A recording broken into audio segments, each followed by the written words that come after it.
ready to watch these games. I'm hoping for a good series. Yeah, well, going into this, before we touch on Big and Ban, just want to give you some game stats. This is the first round of playoffs quarterfinals, so it's going to be the first seed coming out of the Friday conference of Murk Nimbus, number 1 out of there. They have a 10-2 game record, and they are undefeated in matches so far. Meanwhile, the Imperial Knights Black are third in the Saturday conference, 7-8 game record, 2-3 for their matches. So this game is really going to be deciding in terms of power rankings going forward, especially towards semifinals, because if the third ranked underdog in that division takes down the undefeated Murk Nimbus, it'll mean a lot in terms of just if one of the leagues is exponentially more stacked than the others. Yeah, gotta agree with you there, but So we have some pretty standard drafts coming out so far. Nothing too crazy. Orn, first pick, he made it through the draft. Red side decided to ban away the Maokai and Zach Moore. Murk Nimbus have been on stream a lot, and although in terms of just branding, that's obviously a boon. When you are live like that too much, a lot of times, especially if you're a jungler, you can be fighting an uphill battle. If Imperial Knights Black have been keeping track of drops, and especially the way he jungles the paths, they might be onto him, and that Zach ban's definitely targeted towards him. We see two pretty standard comps other than the Mordekaiser, and although he's been strong and pretty high on solo queue tier list, he hasn't really been able to take the break into competitive. Both an Aphelios Nautilus bot lane and an MF in the bot lane. Both, however, mean that these bot laners have a lot of power in their hands, especially towards the late game. And since Imperial Knights Black have locked in the Nautilus, they're probably going to want to ban out some of those other hook champions to not try and let that into a Furious Doctor. He's played Thresh and Pike, both on stream. So we know this guy is really good when hook champions are in his, or I guess his champion. But instead, Vel'Koz and Ryze being banned out so far. Oh, there's the Pike ban, as you said. Let's see what the this first IKB decides to pick. Oh, they're gonna go with the Sejuani here. Yeah, so this means that the Imperial Knights are going to try and give their mid laner the counter pick, which is to be expected, especially when you get banned out that heavily. You really don't want to have to blind, and not too many blindable mid laners are in the game anymore. That's particularly why Murk Nimbus were banning out the Zoe, banning out the Ryze, and the Azir. As this is going to look like a jungle Trundle, a classic Sejuani counter, and one of the reasons that if you want to pick that champion up, you've really got to be looking for that. Most teams will ban out that Trundle if they're looking to first pick the Sejuani, but it's been let through, so I'm really hoping to see if the Imperial Knights Black do have something in their pocket or some kind of counter strategy for that tank killer pick. I guess they really thought the Gragas was going to go jungle. That's true. Well, it probably will, now that you mention that. It turns out I'm just an idiot. Sometimes I just forget to look at earlier in the pro draft.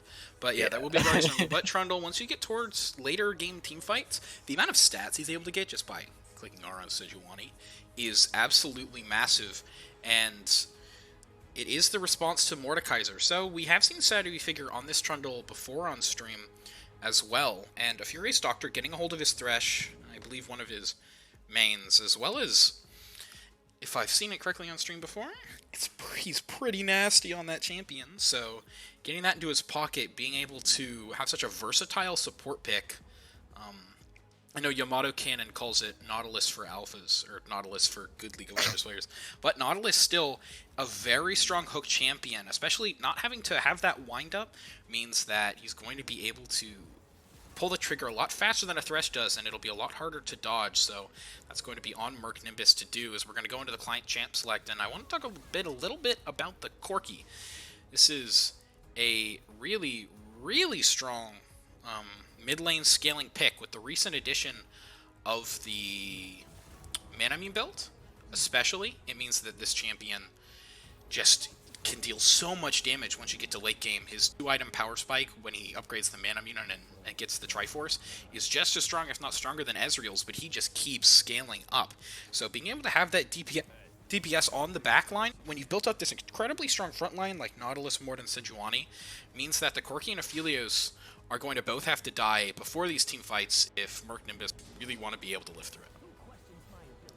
I have to really watch out for those Thresh hooks and the Gragas ult plays, I think, from Murk and Nimbus to make sure that the Arphelios and the Corki stay safe and at a distance. Absolutely, and that's kind of the name of the game for Murk Nimbus. If Thresh manages to somehow land a hook, weave it through the minions and champions to hit a Corki or an Aphelios, especially an Aphelios, or Orin Horn is such a powerful engaged tool. So if Imperial Knights are playing a little cocky, are playing a little forward, they likely are going to have to pay the toll. Orinhorn comes through, and that's an instant engage. Like you're talking about as well, the Gragas. There's so many tools here that allowed Murk Nimbus to really be able to get to the backline of Imperial Knights, but at the same time, if they don't, the Corki and Aphelios are going to be pumping out damage, and especially if Mordekaiser or Sejuani get onto Misfortune, you don't see a lot of DPS from Murk Nimbus. If Misfortune dies before these team fights, it's almost a guaranteed loss. Yeah, the rest of their team is definitely just going to be tanky, and despite Trundle being as good as he is into certain champions, I don't think he'll be able to hold up. If their Misfortune dies, Murk Nimbus will probably just have to flee the fight at that point. Yeah, Trundle does not want to be ulting the Corki. That's for sure. The Corki, and although Gragas definitely strong displacer, that ult and body slam are both going to be integral in a lot of these fights. At the same time, he's not the DPS. He's not the one carrying these fights. So we're going to have to see, as we're going to hop into a short break before we get into game. Once again, Murk Esports versus Imperial Knights Black. Quarterfinals for Sugar Free League. Don't go anywhere. We'll be right back.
welcome back to GG Leagues. Lecce and Mardor are back, and we're here to cast this quarterfinals game of Murk Nimbus up against Imperial Nice Black. How are you feeling today? I'm doing really great. Really want to quickly mention that we're noticing Boone with the Unsealed Spellbook.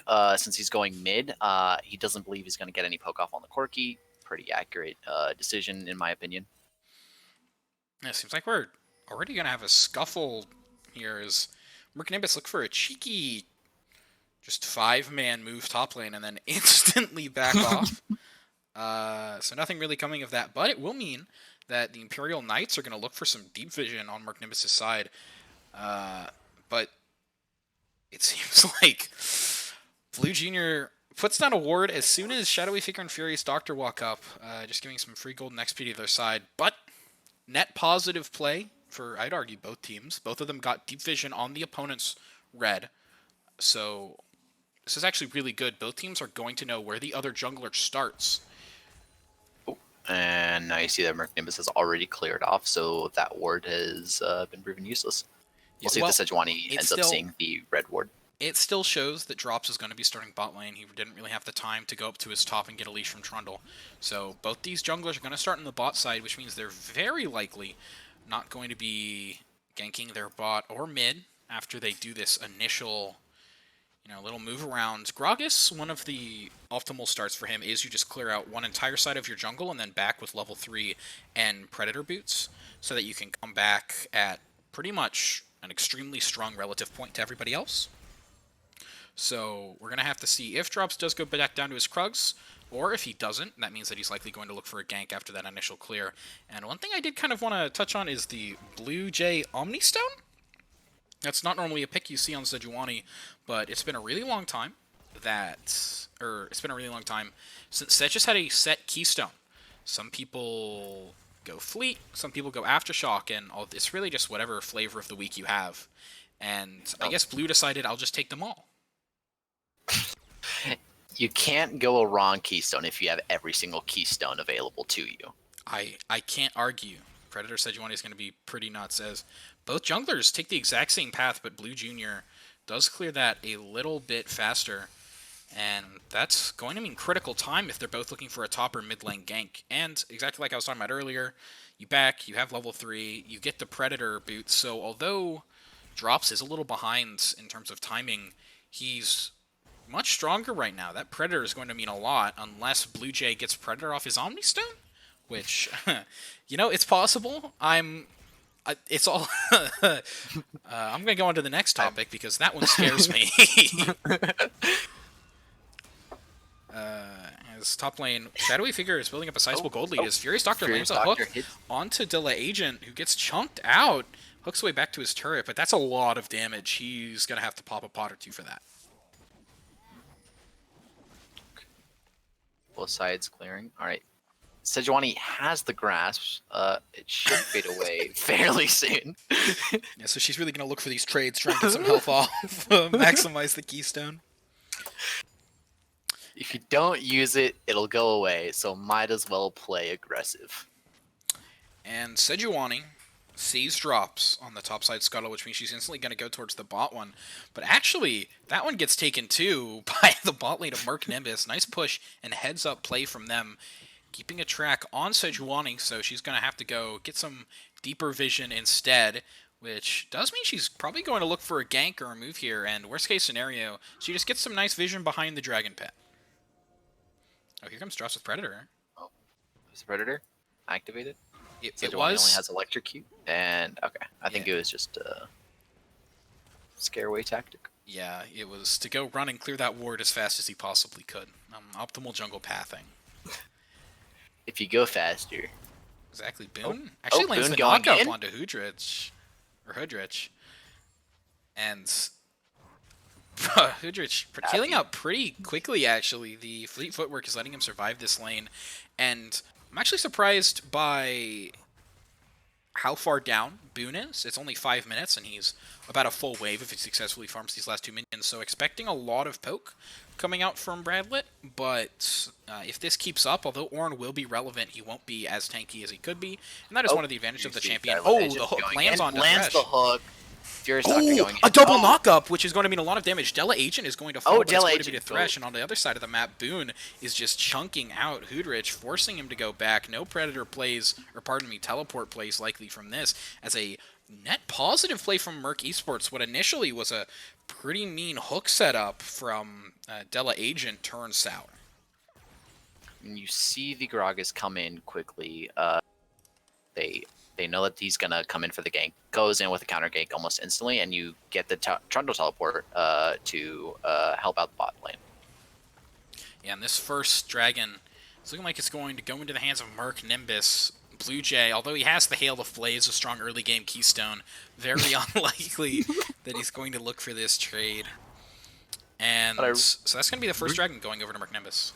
What I really like about Murk Nimbus is that after Trundle teleported, Ornn rotated up top and let the Trundle just go in mid, so that way the Mordekaiser couldn't get a big wave pushed under turret without Ornn being able to clear it. Yeah, and it also means that Shadowy Figure on the Trundle, that champion, at least when you're not out of mana, has more sustain in the lane, being able to just farm it out and survive. And due to his passive, means that he's going to be able to get more health in that lane, whereas Ornn isn't really tanky until he gets those items. Before then, he's just, you know, a big character model boy. So it's nice to see pretty heads-up clear there, just like you were saying, making sure Mordekaiser couldn't get that push. As now it seems like both solo laners will return to their normal lane assignments, but as we're focusing on Blue Jay here, you can kind of see that a Furious Doctor got some insane vision control around bot side, and although you normally want this when Dragon is close to spawning, having it now spotting out the jungler means that Drops is going to have so much information, and in the jungle war, that is just as important as the kill or assist advantage.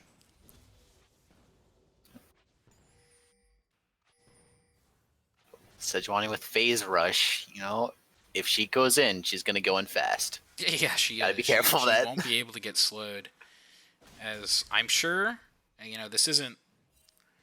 I'm pretty sure this wasn't on accident. So there's definitely a time and a place where I believe this keystone will shine. I'm actually a huge Omnistone advocate myself, so we'll just have to wait, because, you know, that's more of an opportunistic keystone. We'll just see. All these lanes going about how you'd expect them right now, other than the Ornn almost. Yeah, he dealt a ton of damage onto Hoodrich, and the Ornn Horn deals a lot more damage than you'd expect, so if he's able to... Yeah, if he's able to keep Hoodrich Bandit, or Bradlet. Bradlet. If he's able to keep Bradlet down in health through this fleet footwork, he might actually get into solo kill territory, which is not something you normally see. I think what he's really going to watch out for is for Corki's W to be down, because if Corki's W is down, then Corki is going to have zero escape. Absolutely. Oh my gosh, here comes Drops and a Furious Doctor, just taking Aphelios to a place he does not want to be, as Dyla Agent just kind of gives up a little bit there. And in the top lane, Keelan opted into that 1v1, but it seemed like it almost didn't go his way there in the Shadow Realm. So as I was saying, we were worried about the about Drops' ult on Gragas, and that's exactly what happened. Drops ulted the Aphelios into himself, and they had no way to escape. It wasn't just that, it was the coordination between jungle and support, which is so critical and competitive. And although normally that's about moving together, getting vision, securing objectives, here it was just, you know, these guys seem to vibe pretty well. That Flay into Gragas combo was so powerful, and it meant that Aphelios just didn't have time to react. That, as an AD carry player, I felt bad watching that one. There's physical pain. Of course. Oh my gosh, Dyla Asian, he's a little frustrated from that bot lane, so he's going to head up into the mid and hand over this kill, some nice CC, over to his top laner, Kalen, who, although he was behind before, Trundle was starting to claw his way back, but that kill will put Keelan pretty... in a pretty good spot. Likely he picks up the Ninja Tabby here, and on Mordekaiser, that's what you do a lot of the times if you are into an AD bullying matchup. You buy the Ninja Tabby and the Arm Guard, and you are so tanky. That amount of armor is just massive. Plus it gives you AP, and it lets you build into Zhonya's pretty much whenever you want, and Boone did not expect the Dyla Agent here, but it seems like a Furious Doctor wants to turn this one around, as Boone's not going to hit the second part of that ult. Seems like he was lagging pretty hard, but he's going to get out. A nice body block from Drops is going to mean that Boone survives. Don't think Drops would have made it without the Predator. you know, that's true. The defensive predator coming in big. But off of that mid play, that did force the Ornn back, and that's going to mean, I believe, 4 of 5 members, or all 5 members. Yeah, that's all. That's all. Now that yeah, Corky no, was attacking. 4. Yeah. Yeah, all those members are going to be up getting Rift Heralds, and Rift Heralds, that was actually pretty free. I really liked what the Imperial Knights did there. Being able to take that objective essentially for free and put it on your Sejuani much before plates are going to drop means that this is going to be a really strong mid-herald. When you have Corky, who should be really, really bullying out this Ornn, getting mid plates is very much reality if Blue Jay starts showing up a little more mid. So with package, that's definitely a very likely scenario. But there's a lot of action happening around this dragon right now. Shadowy Figure's going to try and pick out De La Agent, and a nice body slam and cast means that he's going to have to flash out. Bullet time is not going to land. De La Agent manages to survive there. Boone, although he gets a little bit of a chunk, dodges the grasp.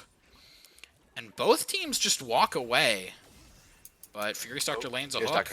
Yeah, nothing going to come of it. Just letting Imperial Knights know.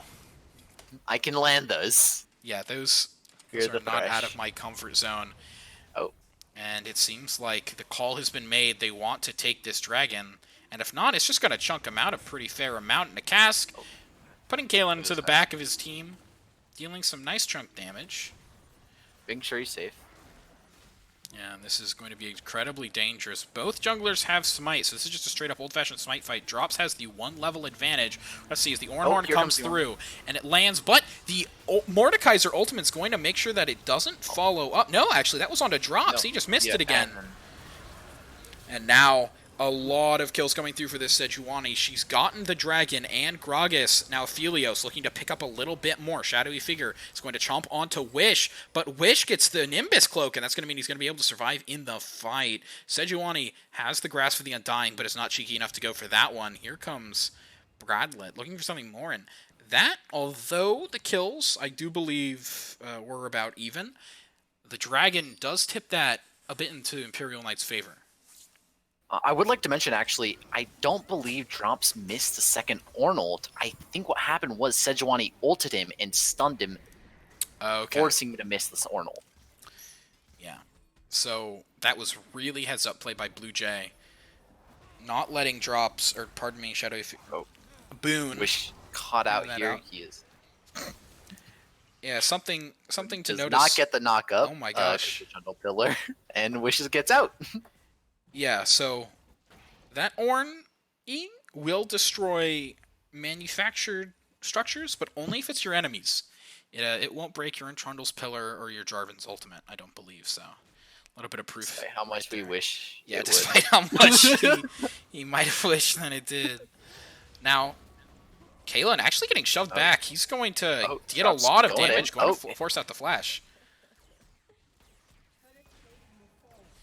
Now, Kali just sitting in the bot lane. He's been doing this for a while, soaking up solo XP and gold, and you can really see it in the charts. He's up in farm. He's significantly up in XP. Having this level advantage as an ADC is so important, and if Kali just keeps getting away with this, all it's going to mean is that she's going to be level 18 about when Wish is 15 or 14, and the disparity in that damage is going to be huge. Having level 3 Misfortune ult when Wish isn't even level 16 yet is so important, because in these team fights, that's where all this Misfortune damage is coming from.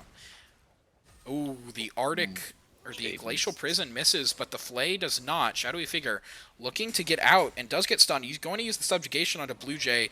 There's no jungler for him here. It's going to be entirely whether he can get out or not, and he does. The Subjugation seemed to be enough, and he manages to escape that scuffle. A lot of just action all across the map.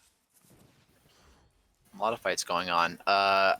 Going back to that Misfortune with the gold, you can actually just see it already in the items as well. The Essence Reaver has already been built by the Misfortune. Oh, here comes Kalen with the Shadowy Figure is really low. Flashes to he thought the auto attack there was, oh, pardon me, that is a lot of damage. Fight. Oh my gosh, Gragas drops, stepping it up. The Runic Echo's dealt so much as now Dyla Agent is going to fall. Furious Doctor picks up that kill, and I'm just not given any room to breathe.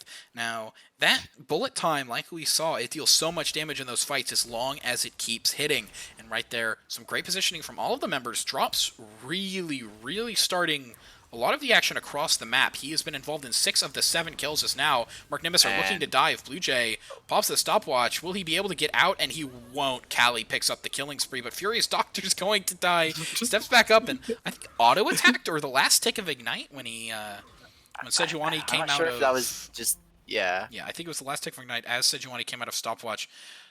Made a Furious Doctor have to pick up that aggro. Really unlucky, and it's going to make that what would have been an incredibly clean dive a 2-for-1. But at the same time... I mean, they got first turret. It works. Yeah, first turret, so that's really, really valuable. Even despite the other team having Rift Herald for quite a while.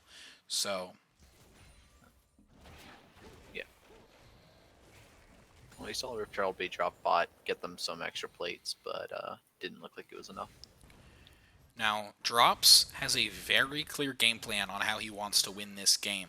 While it's a little more flexible for Blue Jay, who has 2 ADCs on his team, Callie is the win condition for Murk Nimbus, so it's pretty easy for Drops. He knows exactly what he needs to do. He's ganked bot 3, 4, 5 times now. He's been down there constantly making sure to get Callie ahead, and so far it's been working. 3-0-4 on the Misfortune with 120 CS, a BF sword up on her opponent. This, if this gap keeps widening, it could just spell disaster for the Imperial Knights.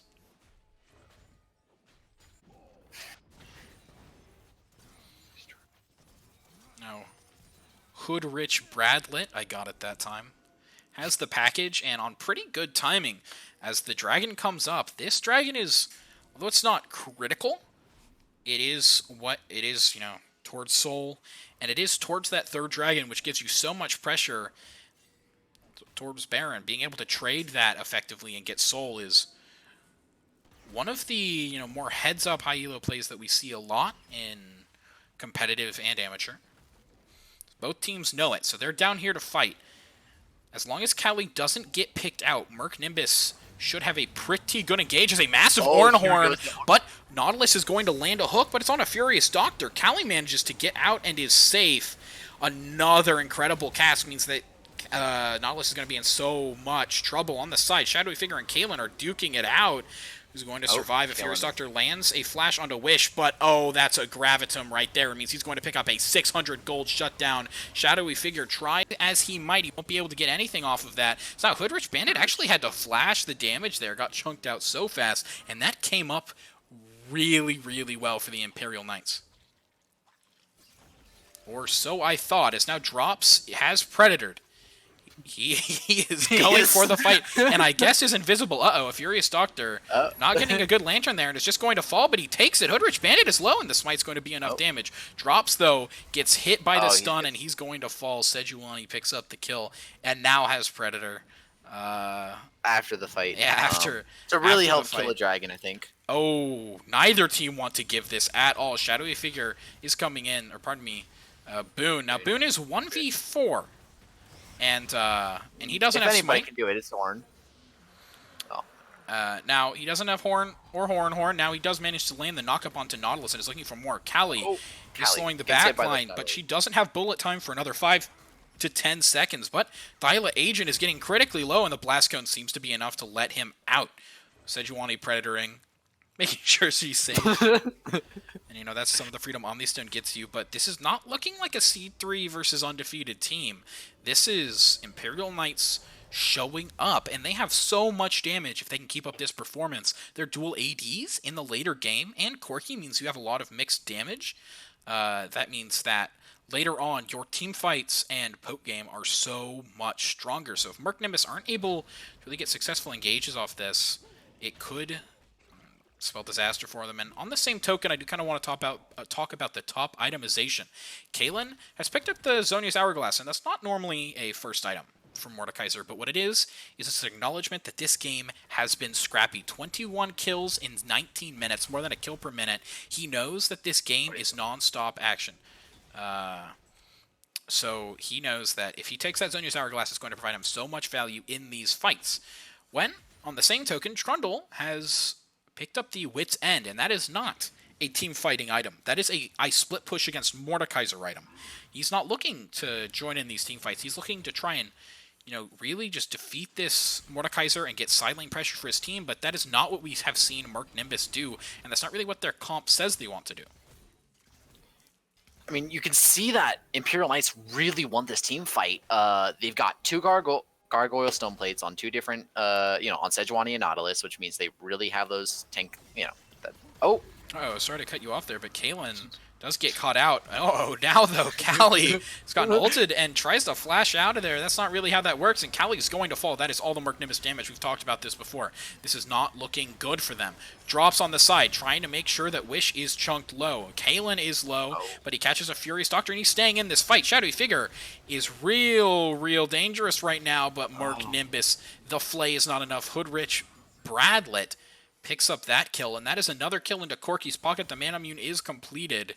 He'll only be dealing more damage from this point in the game on. That was not a fight that a Furious Doctor really wanted to take. They got the, Mordekaiser got that ult off, exactly what they wanted, and just shut down the rest of Murk Nimbus. Yeah, that's one of the downsides. If you are going a single threat composition, if you are going MF as your main damage source, although she can pump out massive amounts of damage in a well-coordinated team fight, all it takes is a Mordekaiser R, or a big one, or a Glacial Prison, and she is out of that fight as long as she gets engaged on. So a lot of times, it seems like Murk Nimbus are focusing on trying to be more aggressive. Look for these picks when, they either don't have the peel there for Misfortune in the fights, or they get outplayed. See Boone matching the side pressure from the Mordekaiser, and Shadow Figure trying to split push top. Hoodrich Bradlet counteracting with clearing the way before it actually goes up against the turret. Yeah, okay, no need to flex, dude. Yeah, I can say it first try. Yeah. Now, although we have been talking about how Murk have been pretty behind, behind in these more recent minutes, and they've lost their gold lead. They were 1 to 2k gold up, now 1k gold down. And all in all things, despite this, the ornaments will soon be coming through. Boone is level 12, so they're coming very, very soon, and each of those is 1,000 gold. So if you want more scaling opportunities on your team, if you don't have 2 ADs, that is how you get it. Putting Ornn in the side lane, getting him to farm up, and providing his team so much gold, even if he can't get all the CS, just being able to get up those that XP bar is, in turn, so much value for his team.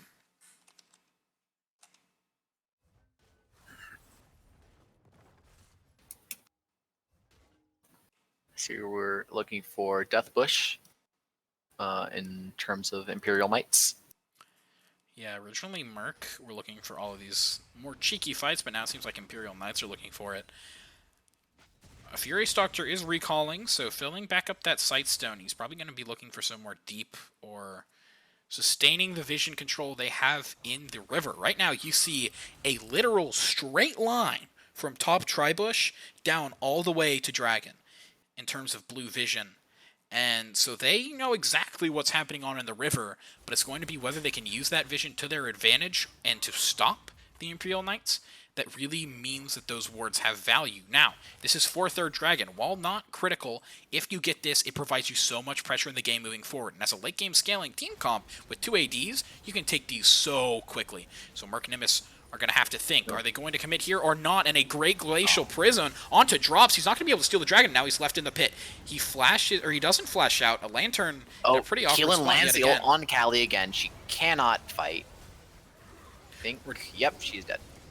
Yeah, now Aphelios and Corky are both here. Corky actually jumps over the wall, pretty aggressive, to take down Boone. And we were talking about how Shadowy Figure wants to be in the side lane, and although his team may lose that team fight, 3 kills to 2 and a Dragon down, if Shadowy Figure can take 1 or 2 objectives off it, and Murk can translate that map control into more, that could mean a lot. However, the mid lane turret hasn't been cracked down yet, and that means so much. Sure, you have side lanes with the ability to get more vision there, but if they still have their tier 1 mid up, that doesn't mean too much. Now, Aphelios burning down the Baron with his Chakram, and although he's not going to have it anymore, that was enough damage to actually, I think, take this Baron before Murk even had the chance to contest. Third Dragon, now Baron Nashor. They're going to be able to just play with the waves as they want.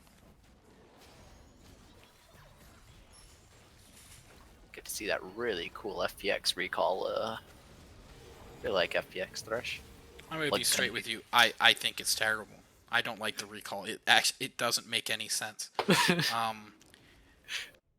Yeah, he just kind of waves his hands. You don't just like the Phoenix and the Puppet Master hands?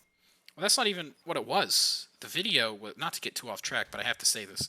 The hands, the hands were originally,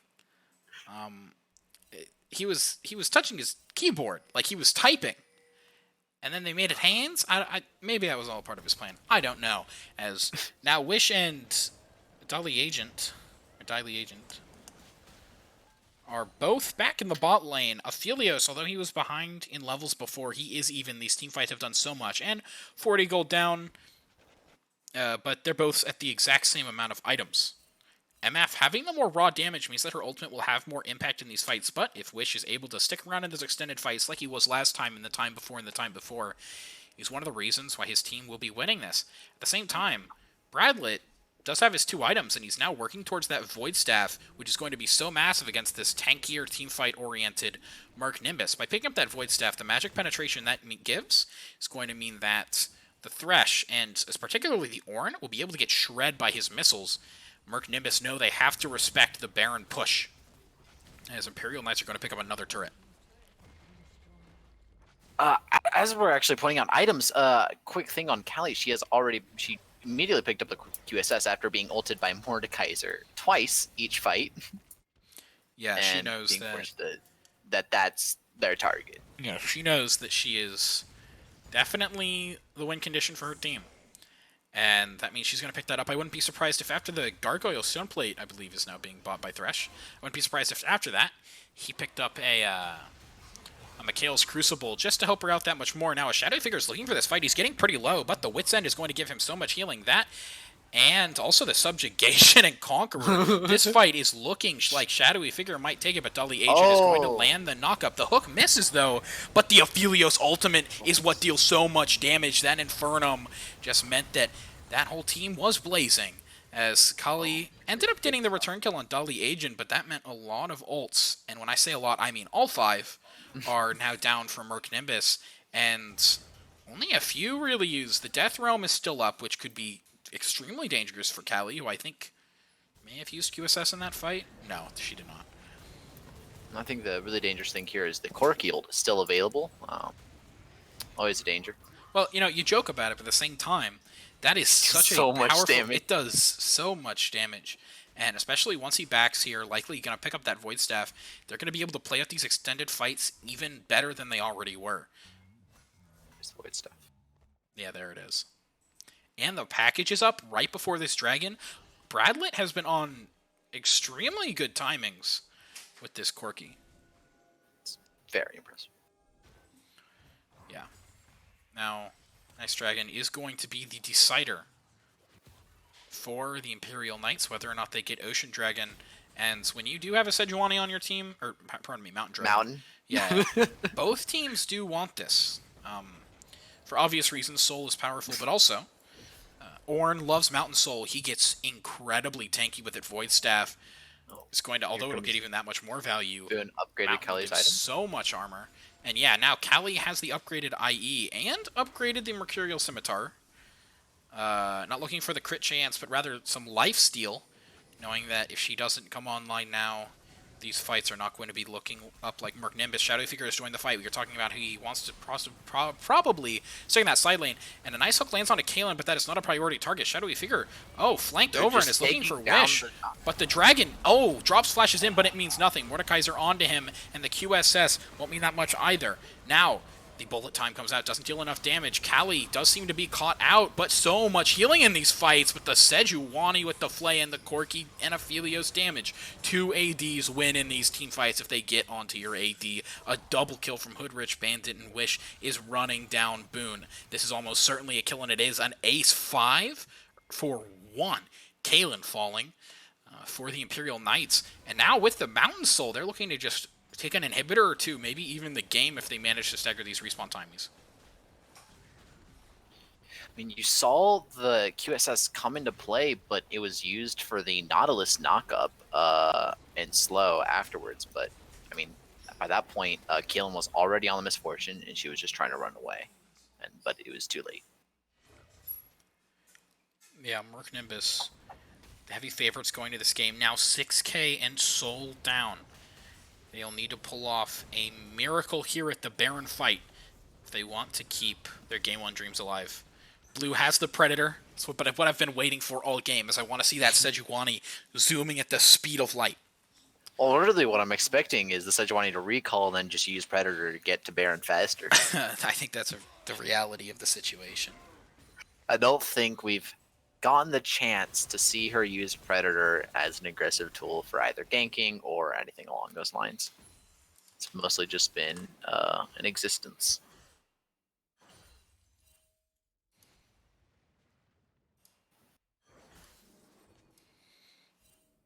Yeah, has a lot of pings around the Baron pit. Dala Agent sweeping, knowing that both him and Blue Jay sweeping, knowing that they need to get vision around here. And they are clearing out Murk's vision. We were talking about that vision line from Baron down the river all the way to Dragon. That has now been lost. As Murk, they didn't clear out that ward, and there we go. Murk knew exactly what was happening. Shadowy Figure pretty far up here. He might get caught out, but Undercover Agent. Uh-oh, Shadowy Figure. Blue has that Predator. Oh, it's gone. Rest in peace. A hail of blades. She's looking for the solo kill as Wish has Chakram and Severum, which means he's going to be looking for this. He's going to be stacking a lot of Chakrams. This team fight is actually extremely staggered. This is what Murk Nimbus are looking for. It's a 3v5. As Trundle's teleporting in from the top lane, bullet time is going to deal a lot of damage to 2 tanks. As, oh my gosh, Wish has Chakrams up. And now Boone is in trouble. He's going to fall to Hoodrich Bandit. These 2 ADs are so powerful in these fights. Dali Agent is pretty low, and Sejuani was feeling the hurt, but the Warmogs is going to mean she heals up pretty substantially before they start to take this Baron. But if you are Murk Nimbus, Drops does not have easy access to this pit.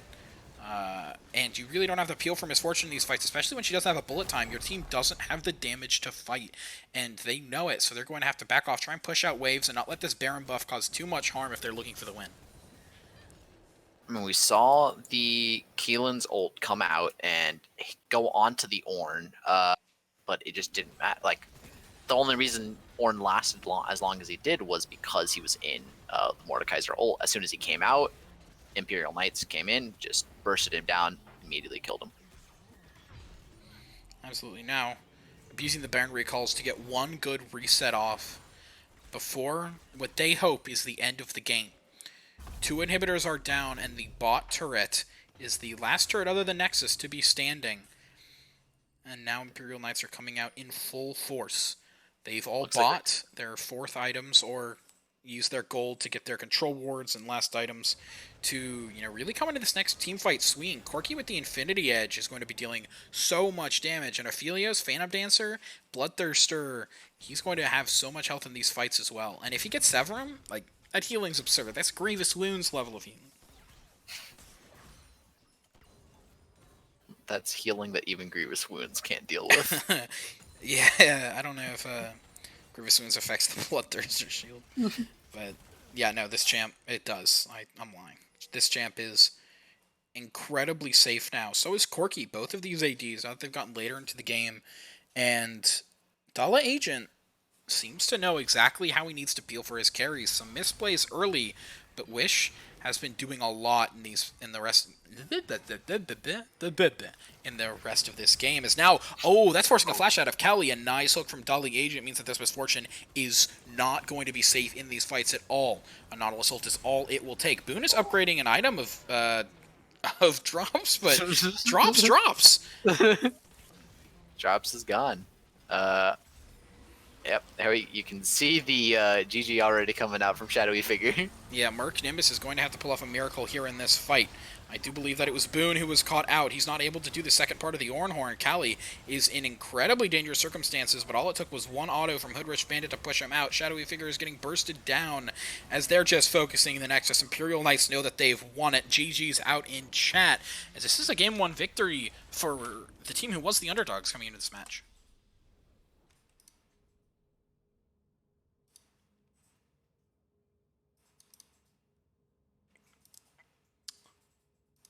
So both of these teams had similar compositions in terms of execution. Both of them were looking for team fights. They were looking for their ADs to deal a lot of damage in those team fights. But Murk Nimbus, although they got Callie far ahead, and that was their win condition, didn't really have the secondary source of damage to pull anything else off in those fights, whereas Aphelios and Corky were absolutely slapping in those fights.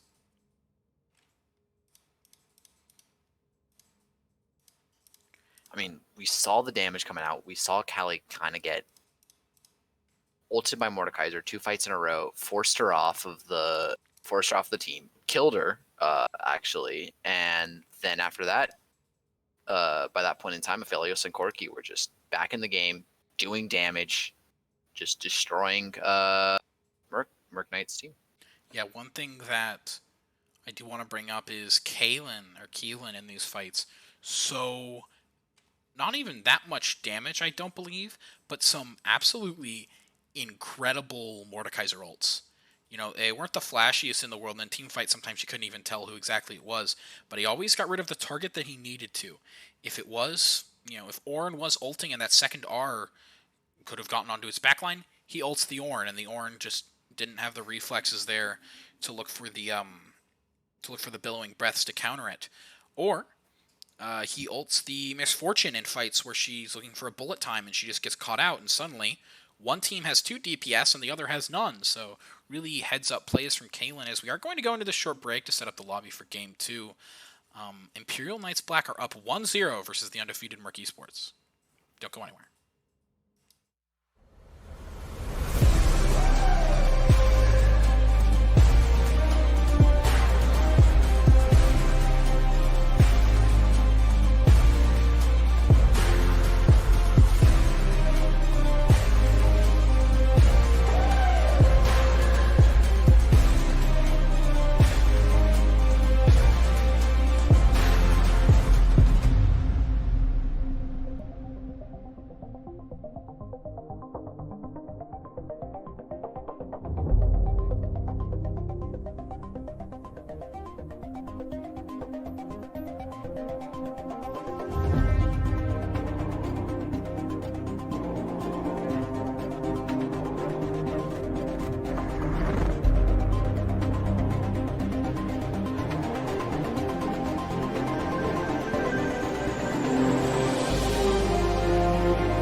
Welcome back, Sugar-Free League fans. We're coming back with the Game 2 draft for Murk Esports versus Imperial Knights Black. Game 1 was a big onset for Imperial Knights Black, and they showed that they knew how to play essentially their comp better than Murk did. And as we head into the initial 3 bans of both teams, we see pretty similar draft, other than this time we're not going to see the Ornn mid because we're not going to be seeing Ornn at all. He is off the table.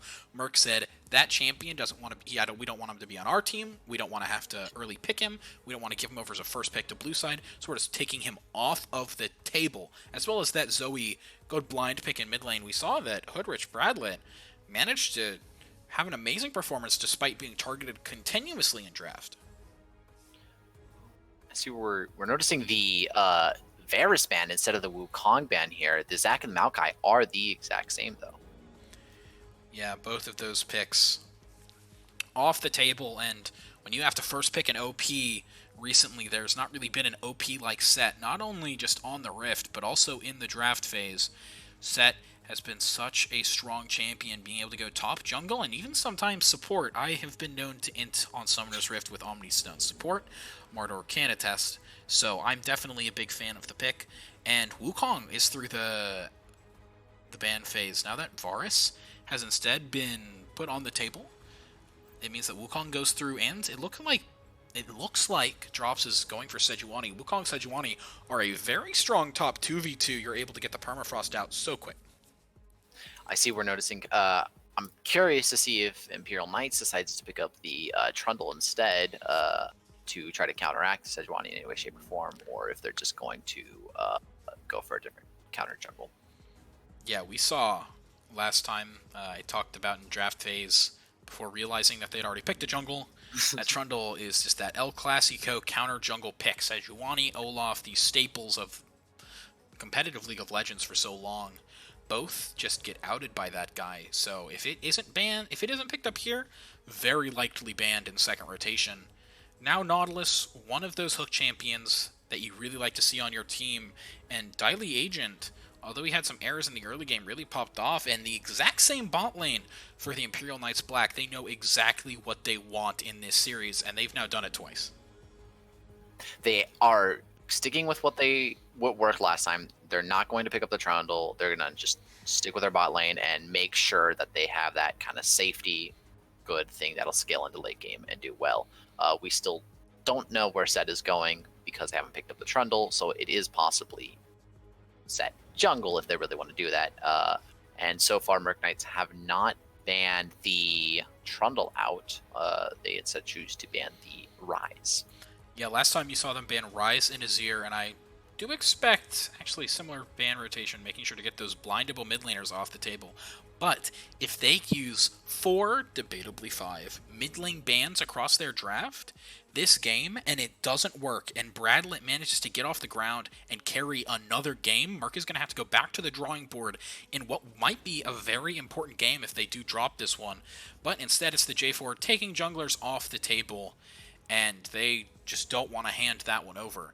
But as Pyke seems to be the ban, we've seen a Furious Doctor on that a lot, and it is. I do kind of want to talk about this Syndra, because if you are Murk Esports, you have 2 options.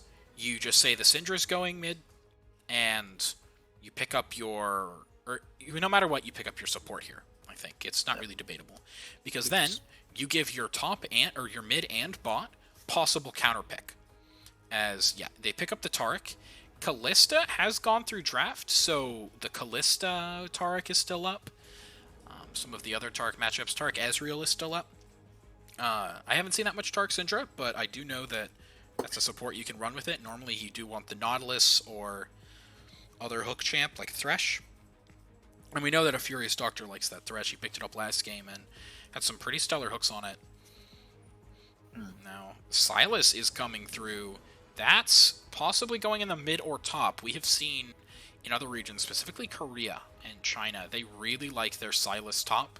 Kana has popped off on that champion.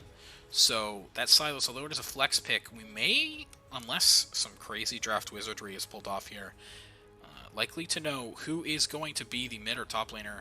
And it is seeming like Cassio is going to be the mid, Sylas top or jungle, Set top or jungle. They can kind of move around, or this could even be a Cassio top. So A lot of draft flexibility coming out from the Imperial Knights and Vel'Koz. That's not draft flexibility, that's going mid. I really do think that Vel'Koz bot lane has potential. It'll be really difficult, but yeah, into Nautilus. Wait, what you do is you take him support, and then you go not Taric, and you kind of do like a funnel strat, but instead of Senna, it's Vel'Koz. Oh, you funnel without the Senna. Okay. Yeah. That's a support.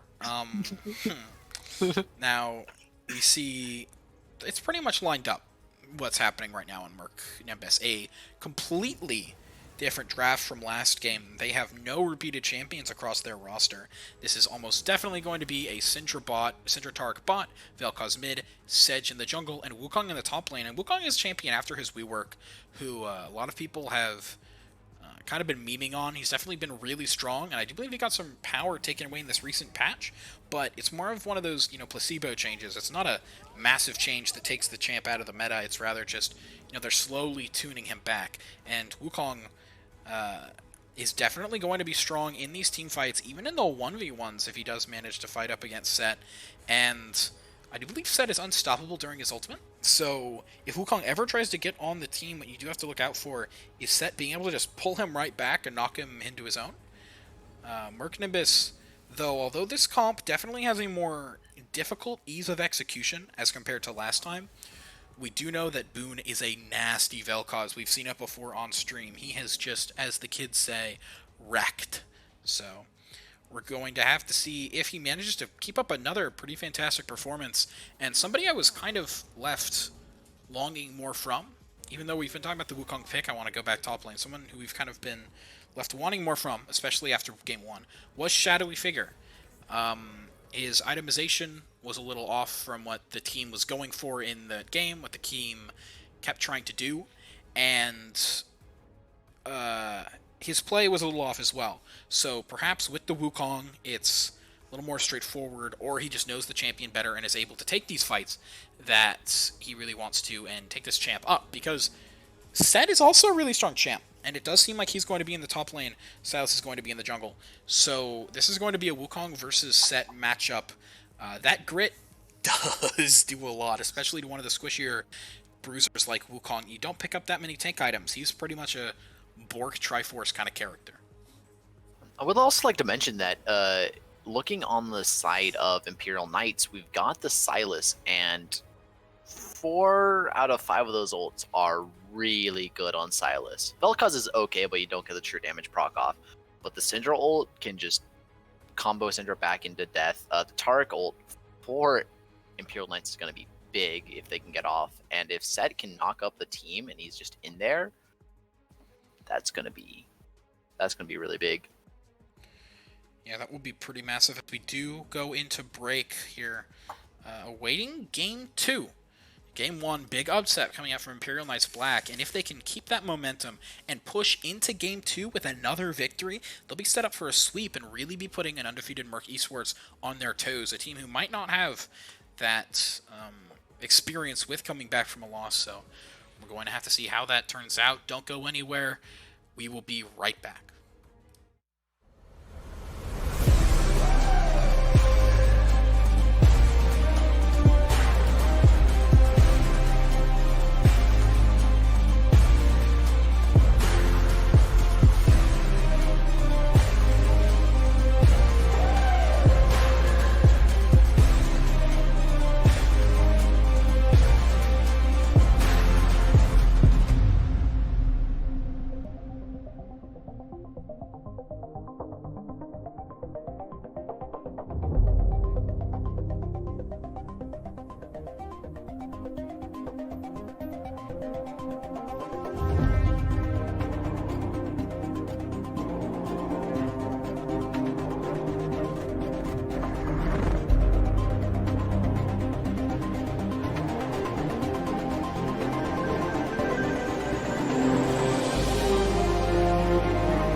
Hello everybody and welcome back to Sugar Free League Esports.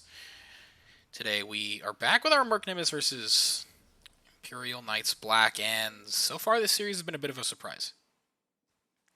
I'm really excited to see Murk Nimbus come out in the second game, see what they can do, or if Imperial Knights are again going to do an upset, as we see both teams going just for a 5-point instead of Imperial Knights going for Murk Knights going for that cheeky play like they did last time. Yeah, Murk Nimbus last time sending 5-member stop and not really getting anything out of it, but just like last game, this time it seems like they're going to go for this timer, and they do. Nice ward right onto the red buff, but Daily Agent lands the hook, and he's going to get chunked for it. Him and Callie both taking a sizable chunk of their HP and mana bar, and both going to back, making sure they're in tip-top shape going into bot lane. As we can see, I'm pretty sure Daily Agent came out the worst for wear for that, but Imperial Knights was able to, Murk Nimbus was able to get the word off on the red just to see if Silas does start red buff, which, as we can see, he does. Yeah, I do believe they didn't initially know that the ward was there, but now they know very well. But this means both junglers are going to be starting opposite camps, but only Murk Nimbus knows that. It's going to be up to Drops to use that knowledge advantage to his advantage and see, maybe he might go for a double buff move here. We'll have to see, but Silas is definitely a weaker early jungle. We know about after the rework of Silas, he's been very different than he was before, and not seen in the jungle as much. But now, he's back, happening pretty much all across the world. We're seeing him, especially in the minor regions. They love this guy. And Silas in the jungle, he is a strong AP jungle. He can initiate and has a lot of options, but one of the downsides to him is his scaling. This champ does not get off the ground in any lane for a really long time, and with the recent jungle changes, he doesn't really have the ability to just sit in his camps and farm all the whole game, especially if it's in a competitive. So if Drops is able to impact his lanes more, the difference will just be, that'll be right there. I would like to talk about, Kalen going in on Shadowy Figures, gets the pull off. Shadowy Figure flashes, but Kalen with the follow picks up the first blood. Shadowy Figure was someone we had our eyes on coming into this game, really hoping he'd be able to keep up, but he's so far not been able to do that in this, and he's going to have to burn the early teleport, meaning that Kalen's going to have that for the first dragon if he really wants to. That was really impressive, just immediate flash response from Kalen to interact from Shadowy Figures. I did want to mention out the Vel'Koz level 1 started off the W trying to push into Cassiopeia, try to see if he can... Oh my god. Going in again. Shadowy Figure, if he didn't jump there with the clone, he would have died again, but that was no flashes. That was just champ difference, and now Kalen at full health. If he really wants to, he might actually be able to pull off a dive here. Every time I think I try to talk about mid, Kalen just seems to know and go in onto Shadowy Figures. It's happening again. The exact same exchange, but this time Blue Jay is in the top lane, and no clone for Shadowy Figure means that if the chains connect, he's pretty much a goner. If the chains connect, that might actually be it. Now Blue Jay looking for the lane. Shadowy Figure gets the level, so he gets some more health. He goes back onto Blue Jay. He's going to fall, and Caitlyn picks up the kill and walks right out. Early action from the Silas set in the top lane. Set 2-0. And Shadowy Figure doesn't have TP. He's just going to lose this wave. That was... I think now we can actually talk a little bit more about the other lanes. There'll be some calm down now that setback. Is what you would think. But Drops now, ganking bot lane, making sure that Dali Agent can't hook out by body blocking, and a great stun from a Furious Doctor means that the Sejuani is going to pick up the kill there. Drops getting some action on the other side of the map, making sure that Blue Jay's gank was not unanswered. And when you do get that bot pry, it means a lot for Dragon, it means a lot for the Syndra, who's looking for that first item spike, where it will take Aphelios a little bit longer to get online. And some pretty great play coming out from Murk Nimbus, making sure that they're not just going to take all of these ganks sitting down. Yeah, we see the Cassiopeia and the Velcon is just trading back and forth. It looks like Kali and Furious Doctor are going to actually pick up that first start plating. Oh. Shadowy Figure goes for the trade, but as soon as he does, Caitlyn knows exactly what's up. He just follows down Shadowy Figure, so much damage. I don't think you can take these trades anymore, buddy. You need to stay back. Yeah, you gotta stay back. Losing all your health. Caitlyn, despite this early lead, seems like he's going into a tank build, but as I'm getting to that, here comes Dali Agent, looking for something. Oh, a TP from Murk Nimbus. They want to take this fight. Boone doesn't land the knockup. Hoodrich Bandit actually flashed out a nice double stun from Syndra, and Dali Agent's going to have to flash out, but a hook re-engages him onto Sejuani. Drops, falls. Oof, that hook landed perfectly, got him back, tried to aggro, stayed on, drops that entire time, and he just goes down instantly. There's nothing they could do about that. Just in time. Actually, for Dragon, we don't see Imperial Knights rotating towards it, because obviously, but that could have been a lot more dangerous than it was. Boone is going to have to recall. He has the TP up if he really wants to, but with no mana, Vel'Koz is just a sitting duck. Absolutely no mobility on that champion. So, as an artillery mage without mana, you're pretty useless, but he's going to pick up that lost chapter, try and remedy that problem. Shadow Figure is now farming on the top side. 2 waves down and 2 kills down. Overall, that is almost 1,000 gold. Is the exact same thing happens. That grit, that damage is so massive. And right now they have ult damage. If Caitlyn really wants, he can just kind of walk behind Shadowy Figure and showstopper out of this fight as Shadowy Figure looks for the kill. He thinks that the knockup will be enough damage, and it might actually. He takes down in the shutdown going on to Caitlyn. No ultimate from Set. That entire fight means that Shadowy Figure is just going to have the damage advantage, and now Set seems to be caught out across the map action from Murk Nimbus. Wish is looking for damage with Infernum, and he's dealing a lot of it. He has the Conquer, and he flashes for that auto attack now. Sejuani is going to fall. An incredible flash from Miasma from Hoodrich landed as now Shadowy Figure might be Shadowy Figure. Constant action. This series, just like last time, is going to be packed. 9 kills in 7 minutes. I cannot get a break. There will not be any breaks this match. As we see Vel'Koz trying to push them off of Dragon, it looks like he's able to. I mean, the fear of the Vel'Koz ult, that is a lot of damage that can be done instantly since Cassiopeia ult is down. And Nautilus isn't even level 6 yet, so he has no way of counteracting, no way of stunning that other than the Q. And when we're talking about damage or gold allocation, a lot of it's on Sejuani, and that's not exactly what you want to see. When you have a Syndra in the bot lane, you don't want her to be the one with 2 assists. Normally you want her getting those kills so she can hit her Luden's spike, Luden's Oblivion Orb spike. And Wukong, who normally is pretty strong in these early levels, has just been given a top masterclass by Caitlyn in this game. And that's going to force Shadowy Figure to take a pit stop into the Ninja Tabby. You see him picking up that cloth armor. Drops working on the Dragon. Looks like they're going to get Dragon for pretty free. Oh no, Shadowy Figure. Please don't. She's just trying to get vision. And Caitlyn waits for the clones to come out, and then instantly, with the face breaker, that's an instant stun. Yeah, that was pretty big brain. Then the grit coming out. Shadowy Figure is not having a fun time in this bot lane, and the Bilgewater Cutlass is going to give him more healing than Caitlyn would normally have. But if he can't hit minions, if he's zoned off, that's not going to mean a lot. I think he's popped Corrupting Pot the entire time he's been in lane. I don't think I've seen Shadowy Figure without Corrupting Pot active.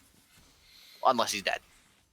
Yeah, it's pretty much been his Corrupting Pot ticking, or is it not able to be activated?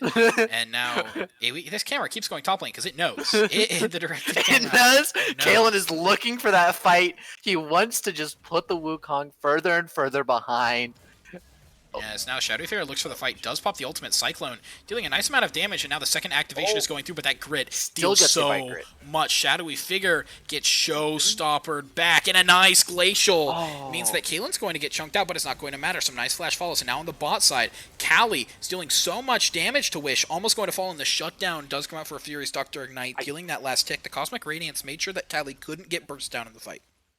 I think Tyler Agent may have killed Wish there. I would have to see a replay of that, but I'm pretty sure Nautilus hit the hook, pulling the Taric stun into range for the Aphelios to get stunned.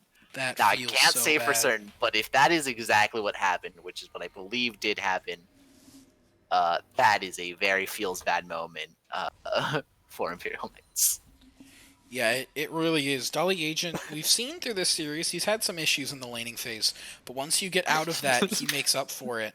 And Nautilus doing what my supports would never do. He's freezing the lane for his Aphelios, because Wish, once again, AD and mid are primary damage dealers in this composition, both of them high DPS.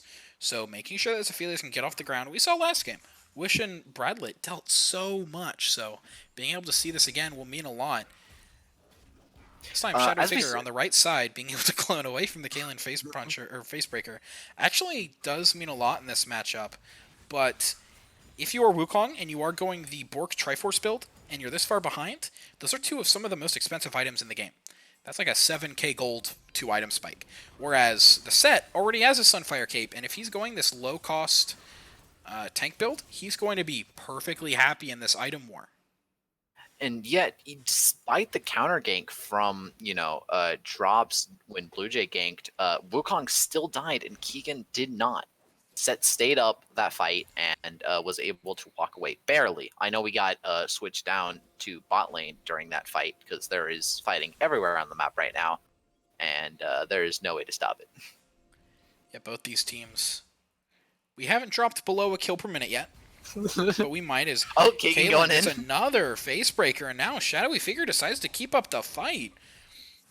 I mean, if you can dodge the great, if you can get out of that, Set has insanely long cooldowns, so you're able to go in after those cooldowns are active. And Tank Set, 90% of his damage is from his Q flat numbers and that grit, because that grit is.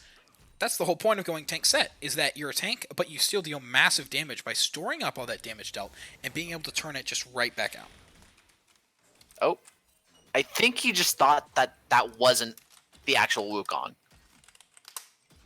He's expecting the Wukong to be invisible. He just didn't expect Shadowy Figures to get hit by that. Oh, Blue Jay steals Shadowy Figures' ult. Yeah, both of them now in here, and the Cyclone is going to come out, and Kalen just making sure that he's not going to stay under that turret, but it won't even matter. Now on the bot side, just like last time, Drops is making sure that Dolly Agent is going to fall, tanking up another turret shot or two, but Dolly Agent actually flashes out. He's perfectly safe. Now, the Glacial Prison does go on to Wish, and Cosmic Radiance is going to try and make sure that this Taric stays alive. A nice flash coming out from Wish is going to mean he manages to survive. The Conqueror is now up, and so is Severum. He's not able to survive. They drops with the auto attack, but Callie will fall to that turret shot. Oh, no. She's not dead. She's not dead. She's not dead. You called it too quickly. Gosh. I guess Callie gets out. That's the stun. That's all she needed. That was a great return fight from Murk Nimbus, but still no kill on the Syndra. As Callie, that feels really bad, but at the same time, you're getting a lot of action in your lane. And if you're able to get Ludens on this back, it means that the one-item power spike of you is much, much, much stronger than that of Aphelios, but it seems like she's not even going to go there. She's just going to go right to her Zonia's Hourglass, make sure that in these fights she's strong. And now, I think we got a lane swap.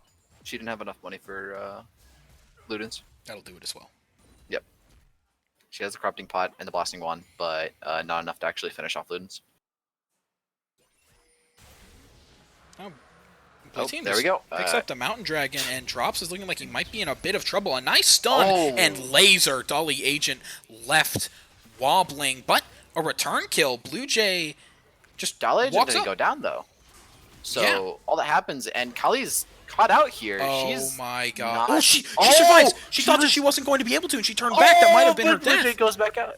Oh no. Now Kalen is on Boone, and Boone is going to fall as well. That is a 3-for-0 fight. Despite the good Vel'Koz ult, he landed on their team got Delay Agent very low, just didn't land no finishing blow for that team, and then you're left with Syndra going back in, thought she was dead, barely survived Silent Soul. I mean, to be fair, it deals minimum Syndra damage, so did not think about that. Does not have any orbs to pick up off the ground, because I do not believe he picks up the Syndra's orbs. No, Silas does not pick up orbs, but that is still the point-and-click DPS that you've come to know and love from the champion that is Syndra, but now it's just on Silas. After he deals all of that in the team fights, he manages to get the last bit of damage out, and I do think Callie turned back there to get another Q because she thought she was dead, but she managed to walk out with 2 health, and that turn back may have been what killed her. And once again, the Imperial Knights Black are showing that the Saturday conference is much stronger than, well, just the Friday conference, because if the rank 1 undefeated team from Friday, only dropping 2 games over all 5 of the series, falls here this decisively, it means so much going into semis. Yeah. It means the Saturday conference will be the ones to watch out for, and I'm really interested to see the top Saturday conference just fight the rest of them. Could be a possible mostly Saturday conference later on. It's very possible that that's just finals. It's just only Saturday. Yeah, as Drops, he's looking for something here. He has the Glacial Prison, and he's knows not that on a ward. And they know it now. I mean, Drops was using, Oracle Lens earlier, so they knew that there was no vision there. They double now. But it looks like Delay Agent and Wish are more than happy to just stay under turret and stay safe. I mean, as Felios, you're perfectly happy with that. You know if you walk up, even if you're ahead, this Syndra will just kill you. And now he's desperately trying to defend the turret. A nice stun comes off, and that might be it for him. Nautilus body blocks the Glacial Prison, but forward goes Doc and Drops now. They're on Dolly Agent, and the turret is down, which means this will be a clean dive. 2-0. Syndra picking up her first kill of the game. Good play by Murk Agents. You can see that Imperial Knights are just going to pick up Rift Herald as retaliation. Not much they can do about that, but Imperial Knights has been over the map everywhere. However, despite the kill difference, you can actually see that the gold difference is only not even 1k, barely. It's really, really close. Despite Murk Nimbus, the top side of their map has been faltering this game. Every time it seems like Drops shows up bot as soon as he sees Blue Jay and makes a kill, and that has resulted in bot lane turret being down, which means you can send your AD to go mid, start picking up farm in a really safe location. But if the Imperial Knights decide that they don't want this to be a safe location anymore, it's very likely that Silas is just going to drop the Rift Herald here, and he does. Nice double stun coming out of Kelly, but that turret's fate is sealed. Cannot stun somebody out of Rift Herald channel. Sorry, Kelly. Yeah, that is not a thing anymore. And now Blue Jay picked up Taric Ultimate. This is actually insanely strong ultimate on him. I mean, we see that Dragon's coming up in a minute. How long does Silas keep the ult for? Longer than a minute. Yeah, so he will have ult up for Dragon. And now that one team might have Taric ult, and that might be the team without Taric. Not sure how long that cooldown is. 64 seconds. We see it. Both teams will have Taric ult for this Dragon fight then, and we're gonna have to see how that plays out. You're gonna have to keep our eyes on the jungle and support our buttoness. Now, Shadowy Figure goes for this fight again, but this time it's a 2v1, and he knows he can win it. Oh, Kalen surviving a lot longer than he should have, as Drops would have sealed his fate, but a pretty crazy 1v2 going on there. But this does mean that one of the richest, strongest members of Imperial Knights is not going to be here for this fight. But you still notice that Vel'Koz ult and Wukong ult, 2 really major ults, are not going to be in this fight. Yeah, Furious Doctor doesn't have his ult yet. Only one team has Taric ult. And now that Syndra has forced out, it seems like Blue Jay is going to proc it. And the Immortal, the unkillability is now on. But Taric makes sure that his team has that as well. Blue Jay will fall to Wukong. Getting a shutdown is absolutely crucial. Kalen is here. He doesn't have ultimate, but he's a tank, and he knows that Facebreaker is going to mean that he's looking for Furious Doctor. Now he's going to get permafrosted Wukong on the backline, getting a double kill. Looking great in these team fights. A massive Cassiopeia ult, some big stuns, and a double kill. A shutdown from Kalen. That grit is dealing so much. Shadowy Figure is going to get the kill onto Wish, but now Boone and Drops are running for their life. A Flash Miasma from Hood Rich Bandit, or Bradlet, is going to be caught out, and now it seems like both of them are just looking for this dragon.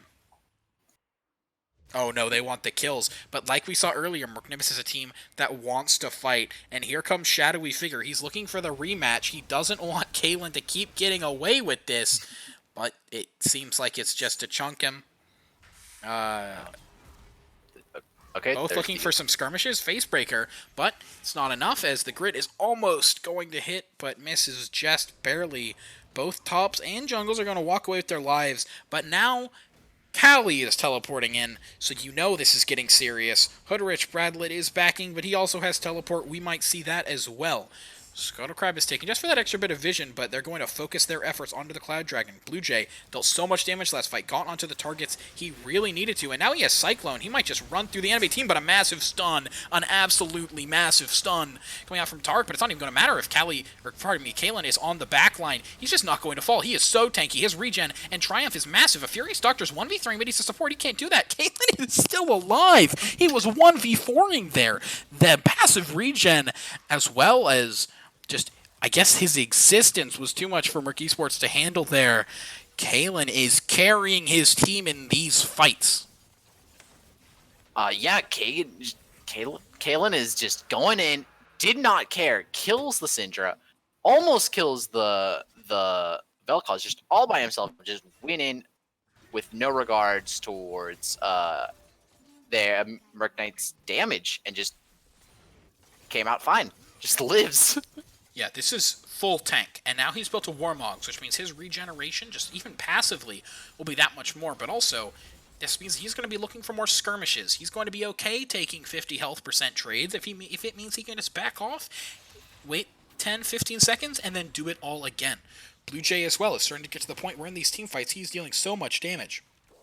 Last time, he didn't really have the chance to, because he was stunned by a Furious Doctor. Some great, I think, 3-man stun setup, but when Set is that far ahead, he just seems nigh unkillable. I expect the Grievous Wounds very soon against the Aphelios, Cassio, Silas, and Set to come out from Murk Nimbus, but they don't have a traditional AD, so it's not as if you can just tell your Aphelios, hey, build an Executioners. They have a Syndra, so she's going to have to decide, do I think it's gold efficient for me to finish this Morellonomicon, get the Grievous Wounds, or should I go for the Zonia's Hourglass, pick up some armor, look for those skirmishing fight ability, or that skirmishing ability that the other team has been going for, that Imperial Knights Black have been looking for this entire game. And that's really big, right? Because you see the Vel'Koz going for the Leandries, wants to pick that up, especially now, you know, since he has an item that can proc that Glacial Augment and, you know, get that off as quickly as possible. He wants that extra damage off, and the only one who's building Morellonomicon or who's even close to finishing it is the Syndra. So unless she starts getting more CS or starts getting these kills in these fights, it's going to take a very long time for that Morellonomicon to come in. Yeah, and Syndra really has one blow-up target in these fights that she can just obliterate, and that's the Aphelios. It'll be hard to catch out the Cassio, and she has more survivability, but if you do land a Scatter the Weak onto Aphelios, you will be pretty much guaranteed dead. Now we're going to have to watch Wukong, as the Baron has started up, and just like last game, he's looking for that side lane pressure. He doesn't have TP, which means he's making the call that this is what he wants to do. Imperial Knights Black are burning it down. Baron is at 5.5k, 5k, 4k. It's burning down faster and faster. Aphelios is making sure of that. Vel'Koz later is going through a nice Scatter of the Weak and stun locking, but Blue Jay keeps his team alive with a Taric ultimate. That might be enough for this fight, and a massive slam. Syndra just deals no damage to this set. He is so tanky, and all this Shadowy Figure is on the backline. It's not going to mean anything if his Syndra falls. Kalen is now looking for the Quadra. No, he's just going to back off, kind of walk around here, make sure they still have vision control. Someone in the chat, give me a clip of that set. He did not take damage from the Syndra ultimate. The Adaptive Helm meant that he looked as if he was healing through it. I honestly think it dealt less damage. You know, I think he was just healing through it, just natural regen on set said, this will be fine. Now you can see the pings coming out. Cloud Drake up. Baron was not taken by Imperial Knights. Murk Nimbus was able to stop that, but at what cost? Yeah. Landry's Torment is not usually the second Vel'Koz item, but I'm sure this time there was an exception. He knew he needed tank kill ability, and so that's what he's picked up. And you do see the Morello from Cali. So recognizing, probably after that fight, a little bit of a wake-up call, recognizing the threat Kaylin poses. Now 12-2 as we look at the numbers. 13K, he is 3,000 up his opponent, and literally double some of the champions in this game. So he's really, really happy. And although he's, not at 10 CS per minute, when you have 12 kills, that's perfectly okay. Yeah, I don't think he really needs to worry about the CS. He's just farming champions instead of minions. All right, Hoodrich Bradlet just clearing wards. I think Shadow Figure has to be very careful right now. I don't think there's a lot that he can do. I think he's just going to have to play back. In these team fights, Shadowy normally picks up 1 or 2. And although that's improved his KDA to even, there is still a very big difference as now he's going in onto Hoodrich Bradlet, who is, I was going to say is in trouble, but if Shadowy Figure is just getting obliterated like this, it might not seem that way, but now he is safe for the moment. He's going to have to flash the change. In comes Kaylin. He knows his target, and he's just not taking any damage. A Furious Doctor is in trouble, and now Vel'Koz is turned on. He's going to have to flash away, and the Cosmic Radiance doesn't come out in time. Shadowy Figure is so low, doesn't get caught in that Cosmic Radiance. And now the set is on the backline, and he has such high health. Drops is going to fall. A double Taric stun. Will it be enough? Cali is still alive in these fights, looking for something. A Furious Doctor is healing a lot more than you initially thought he would, but a quadra kill coming out from Sylas, and it looks like his team is looking for the Penta. The flash hook is going to fail from Dolly Agent. Not going to go through, but that does mean Baron with almost certainty. Kaylin's back to full health. This guy might be cocky, but he's showing his stuff. Does not matter if you're cocky, because Set should be cocky, especially at this point when he is this far ahead. Yeah, and if you don't have a crit ADC or a Bork ADC to try and shred through that, it's going to be really hard. The advantages of Syndra are she's able to easily burst down carries. She's able to dominate laning phase against most standard ADCs, and we did not see that from Cali. Although there was a lot of action bot lane, he didn't get the gold he needed to spike, and that ended up being a massive detriment as Kaylin got exactly what he needed, and it wasn't even through that much ganks. It wasn't as if Blue Jay was constantly up there. He ganked 3 times in the first 10 minutes, so definitely that was his main location.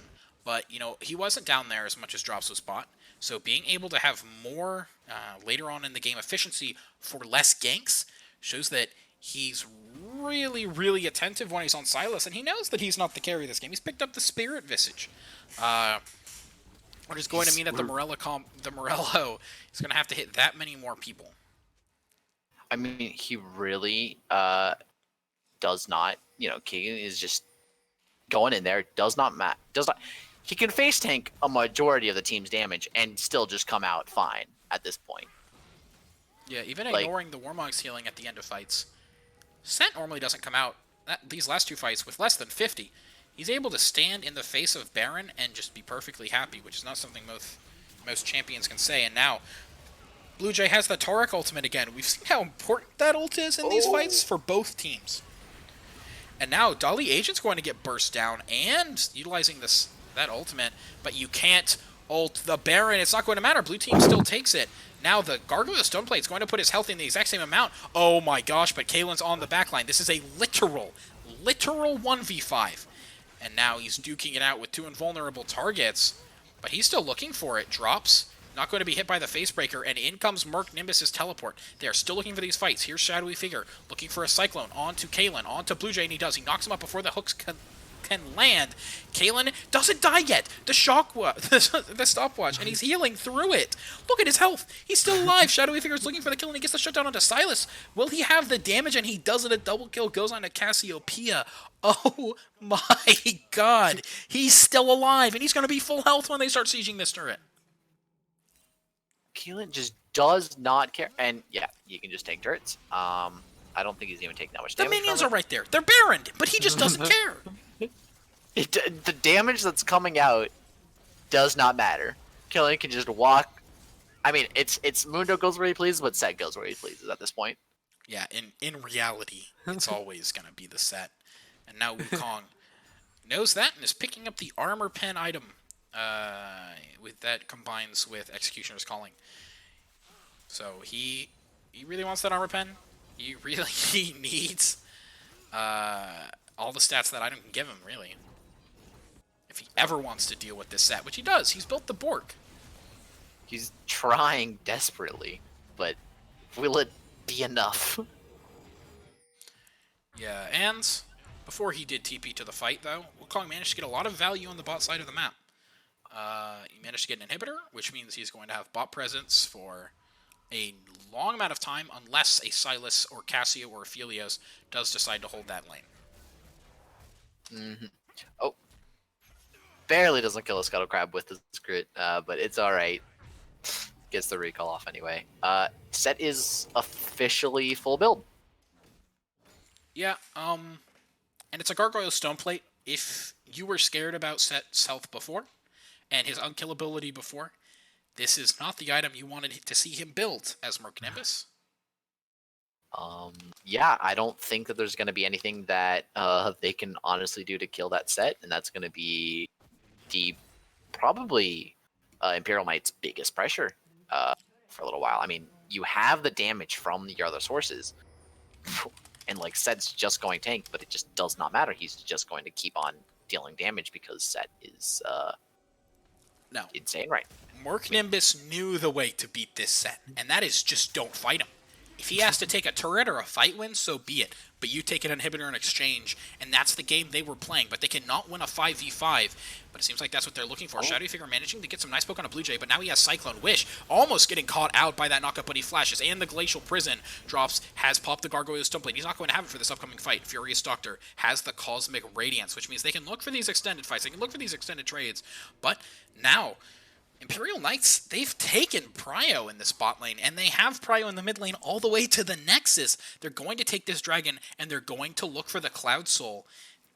This could be not necessarily game over, but such a bigger lead than the gold would already lead you to believe. And although this Cloud Soul isn't very combat-oriented, it still means a lot for the cooldown reduction on the ultimates, all three of them. Some of these ults, particularly Sylas's, might happen 2, maybe 3 times a fight, depending on how long they go. If the fight continues, they just keep on winning. Not to mention that the rotation on Imperial Knights is going to be a lot better, especially once they use these ults. Set's going to be able to chase people down. I mean, Sylas, of course, if he lands a Wukong ult, he'll just be able to slice through the entire team of Murk Nimbus and just not care. Yeah. These fights, as much as they've been about Set being 13-2, they've also been about Blue Jay and his ults, or the enemy team's ults, so be it. His ults have always been kind of what decided some of these fights. The Cyclone, knocking up exactly the members he needed to when he went in. A Furious Doctor, when he took that Cosmic Radiance, he was able to keep his team alive in some critical early team fights before Caitlyn became the monster that we know him as today. And when he took Callie's ult, he just solo killed Callie with it. I mean, whatever ult he takes is just going to be a threat. And if you, as we said, if he keeps getting these ults during these fights, that's going to be even bigger and bigger, and he's just going to be dealing more and more damage. He's going to be a bigger and bigger threat as the fights go on. I mean, not to mention that we do have triple Cloud Drake on this side of Imperial Knights. That's 30% cooldown reduction. That's pretty big. Yes, that is pretty big. As now, Imperial Knights are going to be playing around this Baron. They're going to look for this vision control, as they are now. The sweeper members, jungle and support now walking up for them. And as they get Baron control, this is pretty much the fight that will decide it. If Murk Nimbus can't win now or get some ungodly split push play going right now, then it's pretty much over for them. But that's going to be really hard. I mean, the engage, everything from the Aphelios ultimate to the Nautilus hook to the Sylas and Set, that team has a lot of ways to force fights that Murk Nimbus don't really want to take. Murk Nimbus want to play this longer Baron game while Wukong sits in a side lane. They don't want to just look for this 5-man team fight, at least not now how the gold and soul is distributed. Not to mention the fact that, Blue Jay has stolen Cosmic Radiance. He has that ready for the fight. I was going to mention the fact that, Inhib respawned a little while ago, so they don't even have bot pressure anymore. But looks like that's not even going to be big for this fight. We got Boone trying to get some poke in. Keelan just tanking. Doing set things. Normally getting caught out by a Scout of the Week is, if it isn't just a death sentence, it is a lot of health off of you, but it's not when you're Kalen. He's going to be an absolute monster in this game, at least until we do start hitting 35, which we almost are at 40 minutes, when more and more champions start hitting their later items. And if you look at the 2 AP members of Murk Nimbus, they've already got through their Void Staff. They know their staves. They know exactly what they need is now. Blue Jay looks like he's going to pick Alf Shadowy Figure, but he's actually just going to pick out the clone and use the Cosmic Radiance. This could be really big for them. Boone is going to manage to Blast Cone away. A great Blast Cone and Glacial Prison. Now 5 people are stacked up. And no split push pressure, which means that this is just their standard 5v5 team fight, but Kali isn't there. It's actually 5v4. I'm blind. Now, once again, Imperial Knights planning on just tanking. Yeah, Kalen is just tanking this Baron as long as he wants. They can just keep chunking it out, but Murk Nimbus actually, I think, are okay with this at the moment. If Kalen isn't just obliterating them, they're fine with playing this game, but I cannot stress enough that they aren't getting anything out of this unless they at least get some even or micro fight, and that's exactly what they look for. Shadowy Figure, massive Cyclones onto the backline, getting 4 at one point, and Wish is pumping out damage with that green-blue combo. Cosmic Radiance was enough to keep Shadowy Figure alive, but now Hysteric's procs, and he's going to walk away. Drops trying to keep his team alive by zoning off the enemy team. There goes the Gargoyle Stoneplate as he looks for anything in the return, but in goes the Showstopper. And now, Silas was surviving that entire time. So much healing coming out from that champion. Kalen with the Gargoyle Stoneplate so much, but Wukong just clones in invisibility and takes out the backline. Murk Nimbus are winning this, and Kalen is actually going to die as he gets a lot of grid onto the rest of Murk Nimbus, but that was a 5-for-0, and Wukong picks up the quadra kill, redeeming himself for the earlier parts of this game. That was an insanely good Cyclone, insanely good Taracle. Saves the Shadowy Figure, keeps him alive, keeps him ready for the continuation of the fight. Murk Nimbus knew what they wanted, got exactly what they were looking for, and pick up an ace for nothing. Very well played by Murk Nimbus. Really good initiation by the Wukong, and despite actually being Sejuani ult down, because she had used it earlier to save Boone. Yeah, that early Cosmic Radiance from Silas, I do believe it was getting close to its timer, but losing that earlier in the fight means that their backline didn't have the protection they normally do in these fights. If he takes the Cosmic Radiance or the Cyclone, normally he's using that to peel. So now, Murk Nimbus are going to take this Baron, and although they don't have Soul, that means that Elder Dragon is up. And if they can have their way with these lanes and push out mid and bot, get Prio, they can look for vision control around Elder, and they can secure it. And that definitely means team fights start going their way. We're seeing that the Cassiopeia is too far away to get the Rabadons that she wants to increase her damage a lot. There goes Wukong. And now the Cyclone is picked up by Blue Jay. We're going to have to see if he's able to use that to peel. A lot of damage going on to drops, but he's just in Gargoyles. He feels perfectly okay. Cosmic Radiance only hitting 2 this time. Shadowy Figure is going to manage to burst out the Silas. This is a 5v4, and there goes Nautilus. In goes Set, and he's looking for the backline. Absolutely no damage from the Syndra ultimate. Now, oh my gosh, Aphelios is just getting burst down. He's trying to drop members, but Wukong has been dealing so much damage to these fights, and now Kalen is routed. I was going to say he's going to fall, but he's healing 32 Kalen never falls. And the grid, he is going to get ace, and Elder Dragon is up, but instead Murk Nimbus just say, let's push in for the win. They have 30 seconds on their cooldown timers. We don't care about the Silas. 12 seconds on Nautilus. That guy's like level 13. So they're just pushing, and they're going to take these 2 inhibitors at least, if not the Nexus. They're looking for that win. They're looking to finish off, and it looks like despite being down for a majority of this game, they really wanted this win. They really wanted to prove that it is not just the Saturday conference that matters. it looks like Friday's conference can pull their weight and knock some games off of Imperial Knights. Yeah. Going into this game, we were worried about Murk Esports, and until about 35 minutes, we were worried about Murk Esports. Game 1 did not go their way at all in the first 35 minutes of this game. Didn't either, but one team fight managed to just turn the entire game on its head. As soon as they did that, something clicked, and they learned exactly how they needed to play these games out. They just knew, and it succeeded. As soon as they did, they managed to take another fight on top of that around Elder Dragon and just run it down to win the game. Yeah, no, it was very impressive, very well done. I'm honestly shocked. I have no words to describe that. I was not expecting Murk Esports to be able to just pull it out, but they did. Yeah, they baited me into thinking that they were going to lose, and look at that. Yeah, now a 1-1 series, a lot closer for Murk than we thought after when we were going into this match and after game 1. But glad to see that this is going to be a series, and this is just not a one-way game. So now that we have a series on our hands, you know the drill. Don't go anywhere. Don't close your browser. We'll be right back.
Hello, sugar-free league. The boys are back, and they're not messing around. It's Lauren and Leche on the cast. Murk Esports versus Imperial Knights Black Game 3. You know what it is, as we're in draft phase. The exact same thing we've seen a lot this series. Now, the set ban coming back. If you weren't here for Game 2, set definitely got ace on OP.GG last round. They were not expecting that. We're going back to the same bans that Imperial Knight did the first game with the Maokai, Zac, and Wukong. Same pick as the first game with the Ornn on the side of Murk Nimbus. Yeah, Ornn, if he's let through the draft phase, he's just provides so much value to the team in those ornaments, in those items, late game. And honestly, his laning phase isn't that bad. Just the perfect tank right now in the game, so he's so strong in first pick. And that's exactly what happens. Now, Aphelios Nautilus. We have seen this lane now 3 times coming out from the Imperial Knights. They're happy how it went game 1. And although they lost, very happy with it game 2. So they're going to stick by it. Blind picking it into a completely unknown bot lane. And I do kind of want to talk about this Ornn pick, because last time we saw Murk Nimbus take it mid. So, although we have to consider Boone picking it up, at the same time, we also have to kind of realize that this Ornn likely will be heading top and putting Boone on a damage carry. But Xayah Rakan, this has been a iconic duo of the meta for quite some time.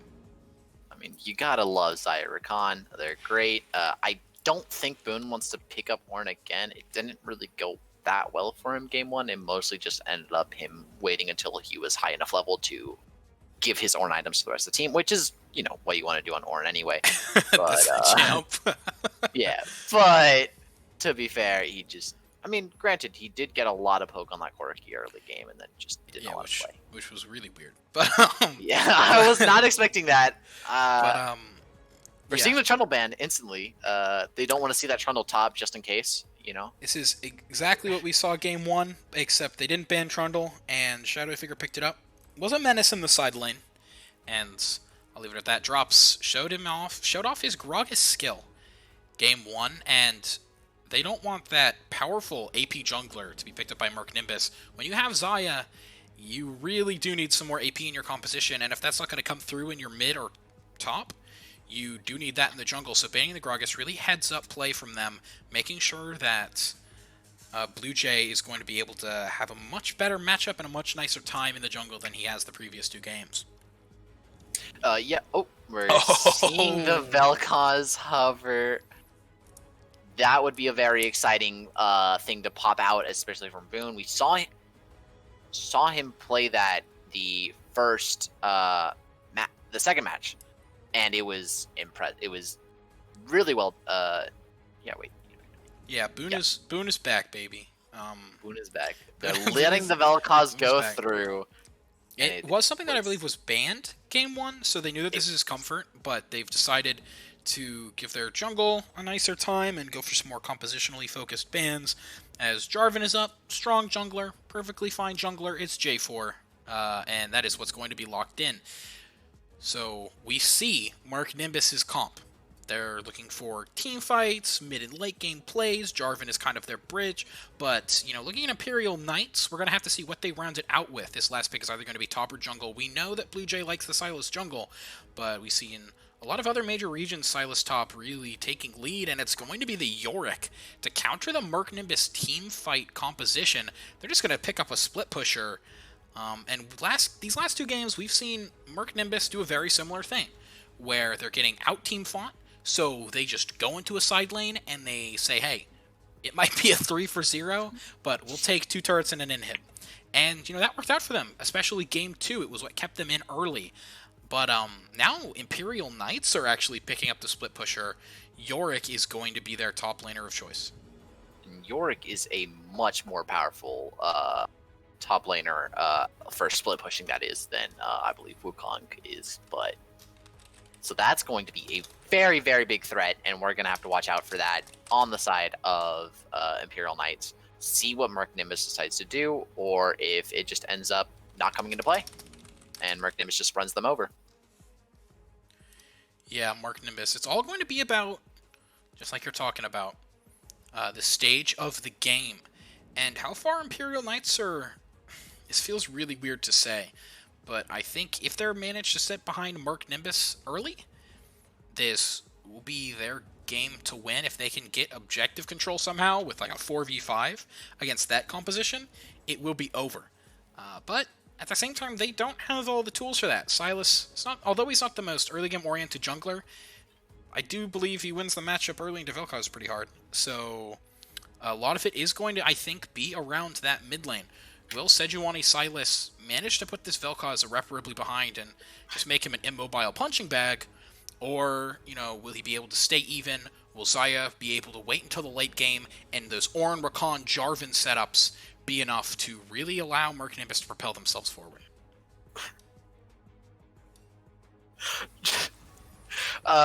Yeah, and now we're going into tournament draft, and we're gonna actually see these picks come out and into play.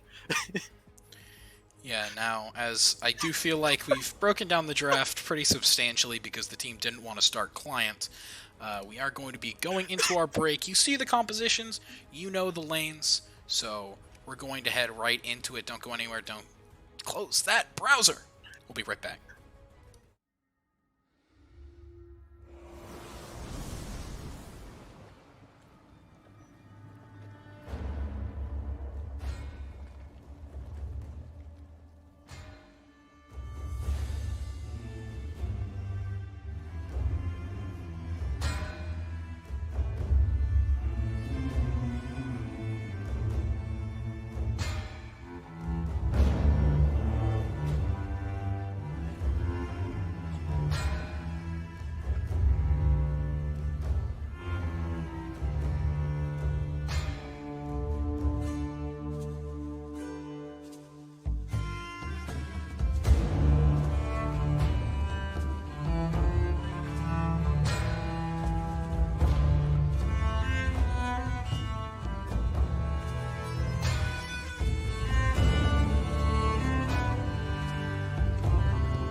back, ladies and gentlemen, to Sugar Free Esports. Today we have the quarterfinal match, once again, between Murk Esports and Imperial Knights Black. You've seen them both play now 1-1, neck and neck in this series. The next game decides who moves on to match point. And in a best-of-5 series like this, the pressure of that can sometimes be too hot to handle. I am very excited. I did not think that Murk Nimbus was going to pull out last game, but it looks like we have a series on our hands. And no one's more excited than me. Now, Blue Jay, once again, 100% win rate in this series, although it was only once, on the Omnistone Sejuani.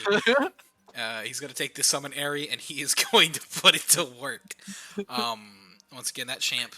His keystone has always kind of been all over the place, just depending on the state of the champion. But you know, he's really shown that sometimes he can get some nice dice rolls. Okay, I'll stop now. Well, I mean, we're noticing the unsealed spellbook again from the Ornn. This time actually top instead of mid, and a call out for Dance Party from Silas to the Velkas.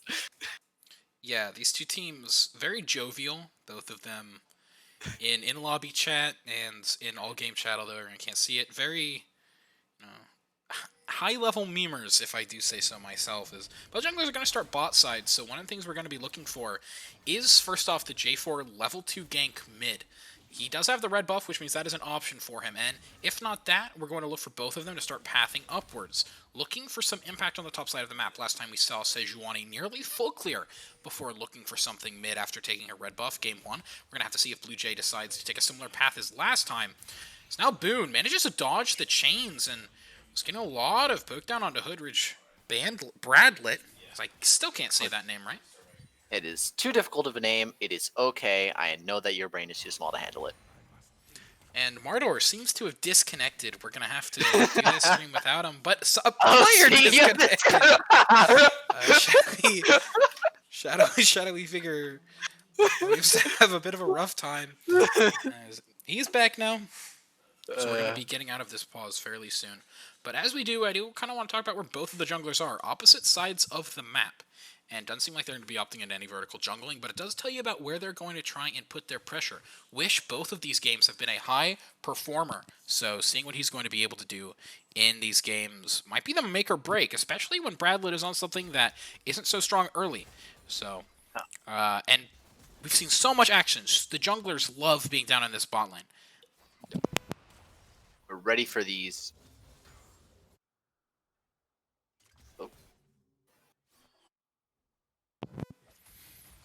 Sejuani, like my big brain predicted, is now heading bot lane. The hook lands onto Furious Doctor, but he manages to get out. Zaya Rakan has so much safety for Rakan if he ever gets caught out.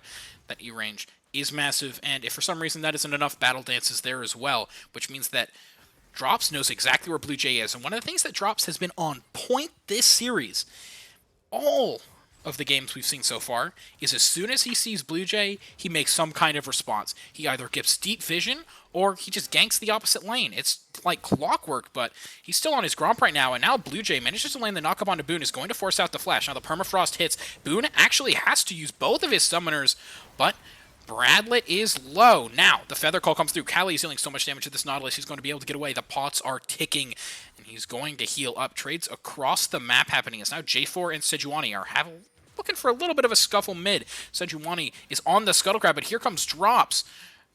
Bradlet has flash, and he's going to use it. EQ doesn't land, but forcing out the Silas flash is going to mean a lot for future ganks. As we can see, the that flash going down is going to be big, and not to mention that these scuffles around the map. Oh, looks like you're gonna. Oh, shit! A lot of fights going on in between all the lanes. Everything is just heated, and everybody's ready to get that first blood. Yeah, sounds like Mordor's game just crashed, but that's okay.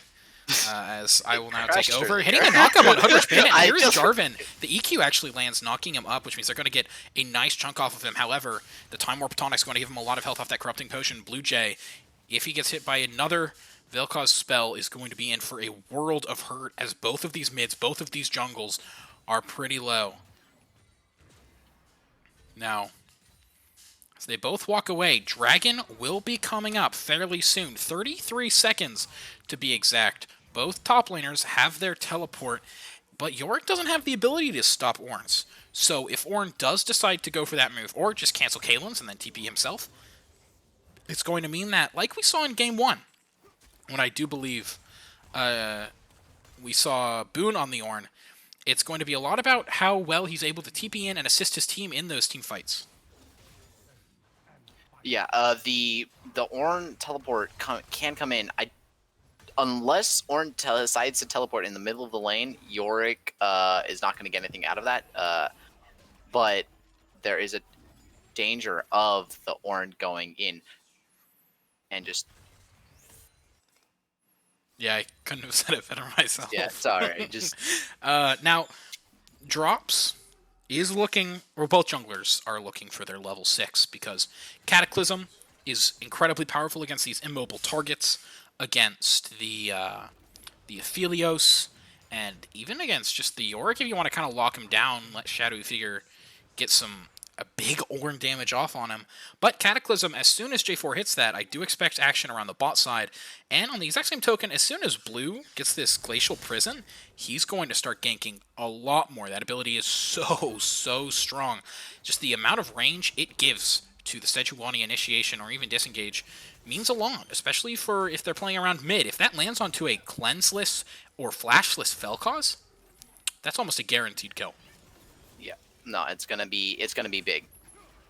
And goes Furious Doctor. Actually lands the knockup onto Wish, but a nice hook is going to mean that Xayah is out of the fight just long enough. Now she's looking for the Feather Stack Up. Isn't going to root, but it's going to get some damage onto Wish. A nice double root means that he's back here with Infernum. Conqueror is procced, and a Furious Doctor is going to have to flash out. Shadowy Figure is TPing onto the bot side, but it's cancelled by Yorick. He actually got an incredible wall there. He's going to knock Ornn away by a sliver, but that's enough to stop the channel. And with the last 2 TP changes, it's going to be a 6-minute cooldown until it's back up again.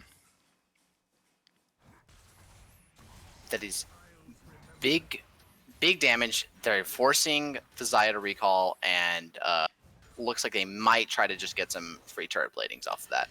And they are. Here is Blue Jay, though, looking for something onto Kali. A nice double root. J4 is here to try and stop it, and a lot of low members on the Imperial Knights. But Drops might not have the damage to finish this off. We're going to have to see. He doesn't have Cataclysm, so he doesn't have that additional. But here is the Battle Dance, and it's going to knock out both members. A double kill going over to Rakan. Now both tops will fall as well. The Ignite from the Summoner's Spellbook is what kills Kalen. The Ornhorn from Shadowy Figure is what kills Shadowy Figure.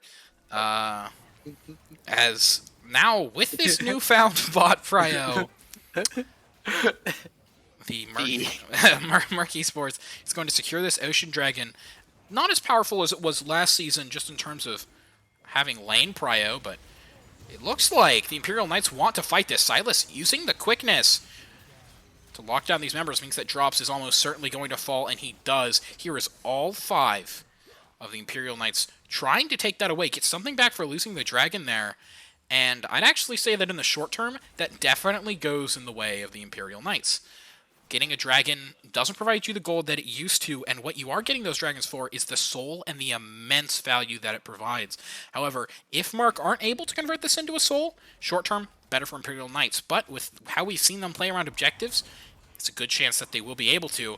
So now, Shadowy Figure using that E means he won't be able to destroy the Yorick wall anymore, and he's just going to have to stay disengaged, and I'm just going to have to keep talking, as now Xayah with a massive root onto Dolly Agent. A great ultimate. Make sure that he stops the Glacial Prison, but it might not matter. Kali at almost no health and no health. Wish picks up the kill. Aphelios is scaling, and every single time this player has gotten off the ground, it has meant good things for Imperial Knights. The Wish getting off the ground is what they want. They want that damage off. They want Aphelios to get what they want Aphelios to get his items. They want Aphelios to start scaling as quickly as possible, because it looks like that's going to be a really big source of damage in these fights. Silas might be able to dive the backline a little bit with his abilities, but it really just comes down to the Aphelios dealing the constant damage. Yeah, we see in the top lane both big beefy boys just smacking each other for all the damage they possibly can. But Kalen has been coming out top in a lot of these trades, and that's kind of to be expected. Ornn not having about 400 gold worth of stacks, 500 gold worth of stacks because of that cull. Of course, it is going to come in big later on, and he's just in lane. So he's able to buy this Grievous Wounds, which is very important for dealing with Yorick. All game, pretty much, having that Thornmail, or not Thornmail, but Bramble Vest is critical as he's going to actually force out the flash, and here comes Dali Agent. He's roamed top this entire series, managing to root before the Ornhorn comes through. Now here is drops. He has the Cataclysm, and he's going to use it, keeping Kalen so low, but the Conqueror and Q healing is keeping him alive, but he's going to pick up the kill. The kill does go over to Kalen, though the Maiden of the Mist, that damage, that minuscule amount, is able to provide exactly what Kalen needed. A one for true trade. Both of them going over to the top laner of Imperial Knights, and it seems like Rift Herald may as well.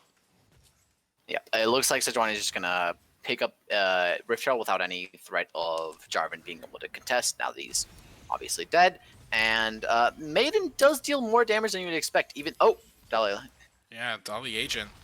The stopwatch, now out of the stopwatch. Seems like he's going to get out, but chunked, and as Nautilus, you don't really get another one of those. You pretty much build that towards your Gargoyle Stone Plate, so having to use it defensively after a move like that does not feel good. But both mid laners have Vel'Koz ultimate, and if Vel'Koz can get his 3 stacks, that is definitely a fight that he wants to take. But if he can't, Sylas is going to be able to survive through that. So it's all going to be about if he can dodge the knockup. Vel'Koz should not have ultimate since he did use it on Dali Agent. You're right, I am blind. Yep, there is key things like that. I know that you cannot see, but just wanted to point that out. Look, I'm having to PvP. It's not my job to have a brain. And it seems like it might not be... I wanted to say one of their jobs to not have a brain, try and segue, but that'd be a little too mean. Now, the next objective that is coming up is going to be this Infernal Dragon in about a minute 15 seconds. So both these teams, both these junglers, particularly Blue Jay though, making sure to have impact on their top side so they can feel happy about going back bot. Now, Ornn will certainly have his TP, but Kalen will not if this dragon is started up relatively early. Yeah, that's exactly what I was going to mention. The Ornn teleport should be up and ready to go for Infernal Dragon. Kalen won't be, and it looks like they're getting ready. They're trying to ping for it and get some bot prio because it is coming. Oh, Kalen is already ready to. No. Yeah. This top lane matchup. I keep expecting a big fight to break out. I forget that Kalen is not playing set, does not just jump in and one-shot a Wukong, but is instead playing. Here comes a Furious Doctor. So many flashes. Drops is going to land the knock-up, and a nice body block means that Drops is going to pick up the kill on Dali Agent as soon as that bot lane trigger is pulled. It means that Shadow Figure is going to go on Kalen, but now he's running the ghouls, dealing a lot of damage. If Kalen gets on him, he's going to be able to do a lot as well. Furious Doctor's just looking for more and more of these kills. Battle Dance goes out. It's not going to really amount to that much. Callie looking for some more damage. Meanwhile, in the mid lane, Boone is just trying to poke out this Sylas, and now that he has 2 stacks, the Disintegration Ray is going to go down, just trying and bursting him. Try to burst him, not let him be in this dragon fight. This Sylas is almost near death. I believe another skill shot from Boone landed, and that means that this is going to be a 3 versus 2 until Nautilus gets here. It's extremely dangerous. Meanwhile, on the top side, Shadowy Figure is looking for something. His dash is actually going to get canceled by the wall. This heads up Yorick play. Wish over the wall landing the Infernal ultimate is going to mean he's doing so much damage. Drops, although he gets the kill onto Nautilus. That is not the priority target you want. A 1 for 3 across the map. But now, it's still extending. A nice chains coming out from Hoodrich Bradlett. Callie's landing so many feathers through him, but now he has the Zarya ultimate. He's going to use it. Some nice damage, but no feather call for Sylas. Chains are not going to connect. It seems like Callie can get up with a flash, and the chains come down. Sylas picks up the kill on Zarya. And Kalen does not have to use teleport. Happily is just pushing top lane with Maiden, getting possibly just the turret. Yep. That is just turret gone to Yorick. And that's first turret gold as well, which means Yorick is getting off the ground. And if nobody can match Yorick 1v1 in a side lane, then as long as you play the champion right, you're getting everything out of him that you drafted for. You're not picking him to, be able to do these massive team fight flashy plays. You're picking him to just be able to sit in the side lane and draw pressure. If 2 people have to come to stop him, you've already won that war of attrition. It's a 4v3 on the objective. You should be able to win that fight, especially if your AD mid are both picking up these kills. And we see it this game. One of the problems all series that's kind of memey as it can be, is a Furious Doctor and Drops have taken every single kill when they go bot lane. Kali has been left with the CS, and sometimes that's just not enough for an AD. Wish always seems to be half an item or an item up on Kali, and that could be very, very dangerous. Although now that they are in a AD versus AD matchup, a little different from last time, Xayah, of course, has that powerful linking team-fighting presence once she hits 3-4 items. But now Hoodrich Bandit trying to make sure that this can't just get pushed in. Seems like a little bit of a lane move around is going. Now, the reasoning for this is, normally you do want your AD and support to be able to pick up, unless you have something like a Zoe, just be able to pick up 3 waves mid. It's an extremely strong, or extremely safe place to do it, and especially if you have that tier 1, pretty much only if you have that tier 1. And now that the first tier top has been destroyed, you just put your Yorick bottom lane, and he has another turret to take. But Boone has something to say about that. He gets the 3 blocks and absolutely chunks out Caitlyn. Does not care, just decides, hey, if you're going to be here, you're going to get close to dying. Yeah, now Drops in Blue Jay. Getting a little bit of a scuffle, and although Drops is going to get permafrost, it's not going to mean that much. He has those boots of tenacity. Now, forcing out the Dully Agent Nautilus Flash and the AD Flash. That's going to mean a lot. Now, Blue Jay was on the back. 2 tanks of the Imperial Knights. But a big team fight's going across. Gargoyle's Stoneplate's going to keep Blue Jay alive this entire fight. Actually, a nice ultimate. Lands on a shadowy figure, stopping that next engage. But a quickness onto 3 members. Hoodrich Bandit's just going to drive by, run through them, and run out. Says, I'll use this ult, and then I'm running away. Yeah, and I mean, if you manage to delay them, that's perfectly fine. And although this is a 2 versus 3 situation, Wish is... fancy footwork coming out of Boone. Wish... very close to getting stuck inside that Yorick wall, which would mean either certain death or a flash. He'd be gone. I think even with the flash, Yorick would probably follow. We know how aggressive a player Caitlyn is, and when he has a lead, how hard he can push that. Now, Boone is deciding to stay pretty low. Once again, he has flash and cleanse, but if Caitlyn does manage to get on top of him, that could be disastrous. Shadowy figure. He's now been caught out in the top side. This guy is pushed way beyond the line he should have.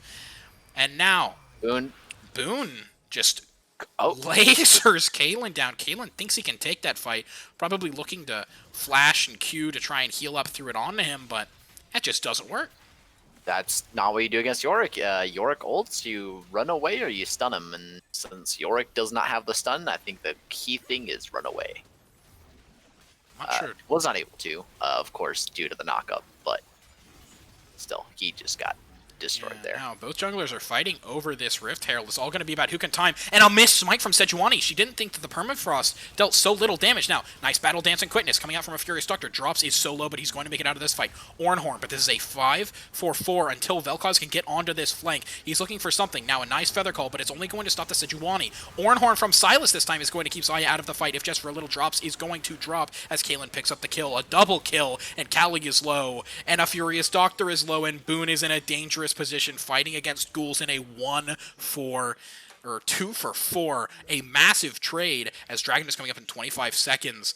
Murk Nimbus might not have the cooldown timers to get there, and even if they do, it will mean almost certain vision control in mid lane for the Imperial Knights.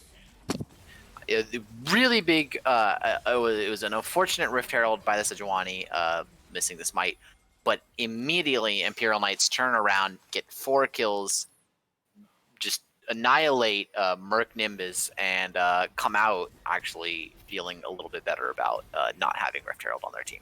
And the Imperial Knights are going to back and take their massive earnings from that last fight and just go to the Dragon. Now, if they didn't reset there, they probably would have been pretty far behind. But they did, and although I don't believe Yorick reset and he was the one who got the biggest gains from that fight, it was Aphelios who did. He picked up those boots.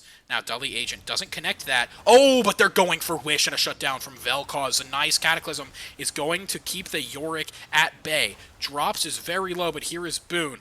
He's making sure his team can stay alive. He is the DPS. He is the damage. Blue Jay is low. Dully Agent is low, and he's going to fall.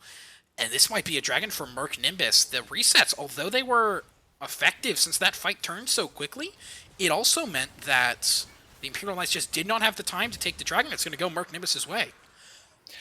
Murk Nimbus dropped. Murk Nimbus was able to get all their respawn timers back up. Everybody was able to rush the dragon and immediately take the fight. as you saw that Yorick did not have, as it was not full like all the members of Murk Nimbus were, and it looks like they're just gonna take mid, open up mid, using. Yeah, this should be a turret, is what you'd think. Although just being one auto attack away from death isn't really a turret anyway. They get a turret eventually, I'm sure. Yeah, all it means is Murk Nimbus gets to choose who gets the gold. Now, Baron is coming up, and it seems like the Imperial Knights have their eye on it. Having vision control around these objectives means a lot for a more split push comp. Or having a comp that has a split push character. I feel weird about calling this a split push comp because it looks like it's team fight, and then there's also a Yorick. So being able to have the Yorick means that if you just put him in that bot lane and make sure you maintain vision control around Baron, or you can test Baron in any way, just making sure that they can't easily take it, you are winning. That is exactly what you want when you have a 7-3 Yorick. You want him in the side lane. You want him dumpstering in a 1v1 or a 1v2. Yeah, you don't want to have to fight around the objective. You really don't. You just want to have Yorick just kind of go on to a side lane. That was really what happened, right? Yorick teleported in, was able to help out the team fight a lot because Kaelin is just a head. Oh, I'm really excited to see this Sejuani now with Predator. Yeah, I mean, if you thought she was moving fast before, now Kali's picking up some solo gold and was picking up some solo XP in the mid lane, trying to keep up with Wish in terms of levels. Like we've talked about Game 2 and Game 1, one of the great skill sets that this ADC has is knowing when he can pick up farm or solo XP and when he can't. And normally that means he's ahead in levels and gold on Kali. So it's all going to be about, can Wish stay alive until Sylas gets his 2 and 3 items. In fights, that's who you're going to have to look for the damage. Yeah, the damage is going to come out, and we're really just looking to see what exactly happens from both teams, see them just delay, and see, what's going to happen late game, especially with those Ornn items and with the scaling. I mean, Yorick and Sylas will still, and Aphelios will still be big threats late game, but Ornn items, I think, just will not care. Like, eventuality with Xayah and Vel'Koz, and Ornn items on top of that is just going to be too huge to really deal with. So I'm really interested in how Imperial Knights are going to plan on closing this game up before that eventuality. Yeah, it's both teams have some incredible late game scaling options, just in different ways in terms of how they want to play the map. Now, both top TPs will be up for this next Baron fight, no doubt about it. But Yorick's going topside, which may demonstrate that instead, the Imperial Knights are looking towards fighting at this dragon instead. You're going to have to see really where they position themselves, because Sylas normally would be the one you put top here.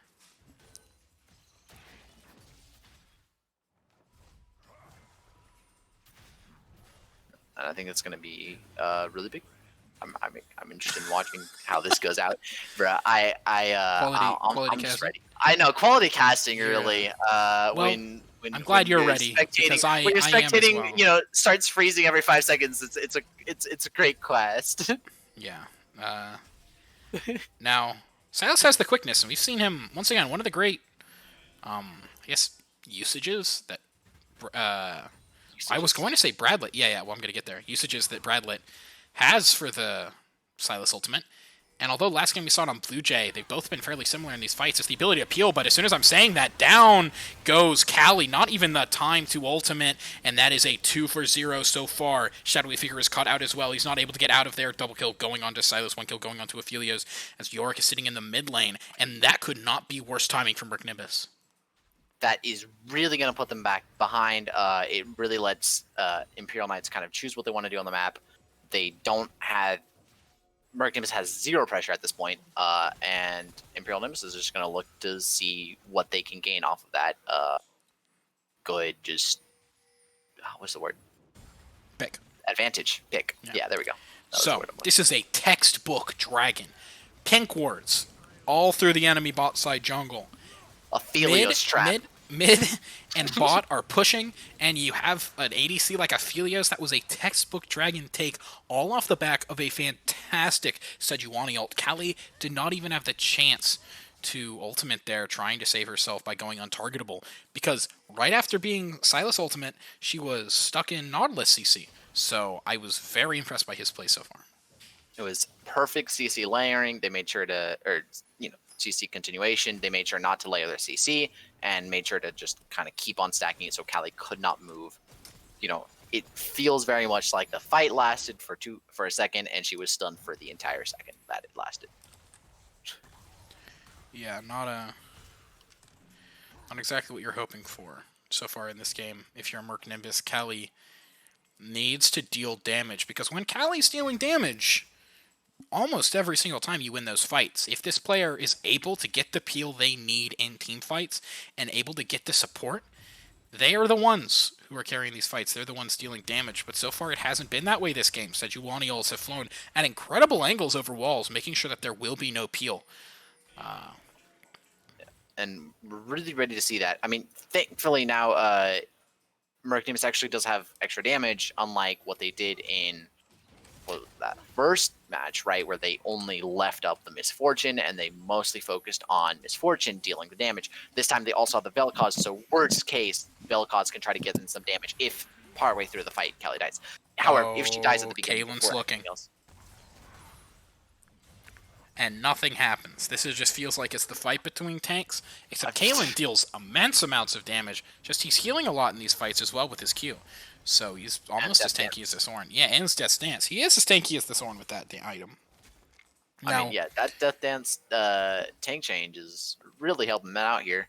Giving the magic resist and the armor he wants, while also just letting him heal ridiculous levels. As my idol Ender Casts always likes to say, who's getting the Ornn items this game? Because you have an Infinity Edge on Xayah, sure. Probably a Redemption upgrade on Rakan. Sure. But, it's a support item upgrade. Whatever. That'll happen last. Yeah, but your Jarvan, what are you looking exactly to upgrade on him? You can't Sunfire Cape. You might have to go for an Abyssal, which does make sense with Vel'Koz, but there are some better options, although it does seem like Drops is going full tank. On the Xayah, or I was talking about, you go IE. On the Vel'Koz, that's probably going to be the Rabadon's upgrade, but that is a long time in the future if this type of game keeps up. So far in this game, Boone has been the one not only setting up, but executing for his team. And I think that once he finishes that Rabadon's and Ornn can upgrade it, it'll be incredibly important. Once Ornn can upgrade the Xayah Infinity Edge, that'll be incredibly important. But right now, the Xayah is really far down. Yeah, I don't think that... Yeah, until Ornn can get his upgrades, like, he's leveled up enough to the point where he can actually try to get an upgrade on somebody, but until somebody is able to actually build those items, Ornn's passive isn't going to come into play. And if they can if Imperial Knights can keep Murk Nimbus from getting items, can keep them from, like, stop them from getting the items that Ornn wants to upgrade and needs to upgrade, like they have been by keeping this pressure up, then it's going to be really big. Absolutely. And now, as soon as Murk Nimbus, I'm having deja vu, because Murk Nimbus is looking for control over the Baron. And this time, the Sylas is not top side, or the Sylas is not bot side. He's top. Yeah. So you would want to say Baron is the next fight. But at the same time, Dragon is coming up, and we know how excited these two teams get around Dragon. That is just their favorite objective. And now, a lot of pings onto Kali. If this Glacial Prison connects, it's just going to be a absolute cemented PTSD moment, because this has happened over and over for him. He stepped up too far. He hasn't been able to properly peel in these team fights, or get peel in these team fights. And it seems like the Imperial Knights know that, and they're looking for it. They're ready. They are ready and waiting. If they land it, they're going in. Oh, certainly. And, but it's J4 who decides to go in. A nice Ornhorn and a Cataclysm onto Wish, zoning him off the fight. He has to flash over the wall. Drops is rejoining the fight, drops the Cataclysm, but that also means that Wish is coming back in. The Nautilus ultimate is knocking up Vel'Koz. A Feather Call all the way across. Wish has been alive this entire fight, though, despite the initial dive. Now, Sylas is on the back line, and that's going to be Callie falling. You can't stop that guy when he has the quickness and the chains. Shadowy Figure is solo, pops the Zhonya's Hourglass, or pardon me, Stopwatch, but that's not going to be enough to save him. Bradlett's going to get chunked down by the Disintegration Ray, but honestly, that's just Murk Nimbus trying to get back scraps. Another Dragon falling, but now actually Hoodrich Bandit lands the chains onto Furious Doctor, but has to flash away.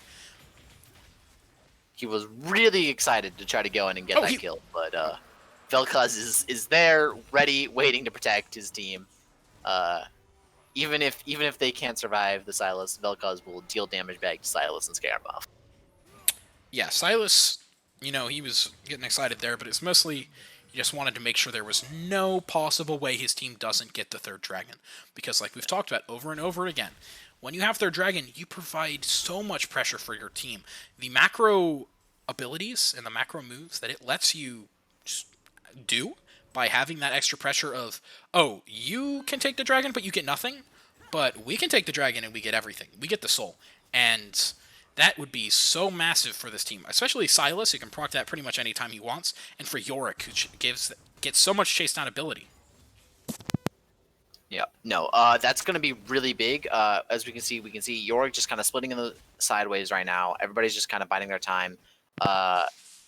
Murk Nimbus trying to get some Dragon Vision on, ready, or Baron Vision on, ready to, in case Imperial Knights go in, because they want Baron to drop before Dragon Soul comes back up and that point is available. And now drops. A little bit of fighting here as he ends up knocking up, in the battle dance, knocking up Blue Jay, doesn't manage to... Oh, a predictive Ornhorn. Blue Jay's in quite a bit of trouble, gets knocked up again, and is so low. The Vel'Koz ultimate is going to bring him down to almost lethal distance, but Wish with the heal. That's going to be even less peel in these team fights. Yep. That it means that Wish does not have his summoners up, is not ready, will not be able to have his own peel, because Aphelios, other than his summons, does not really have peel for himself and Gravitum, depending on, his fights.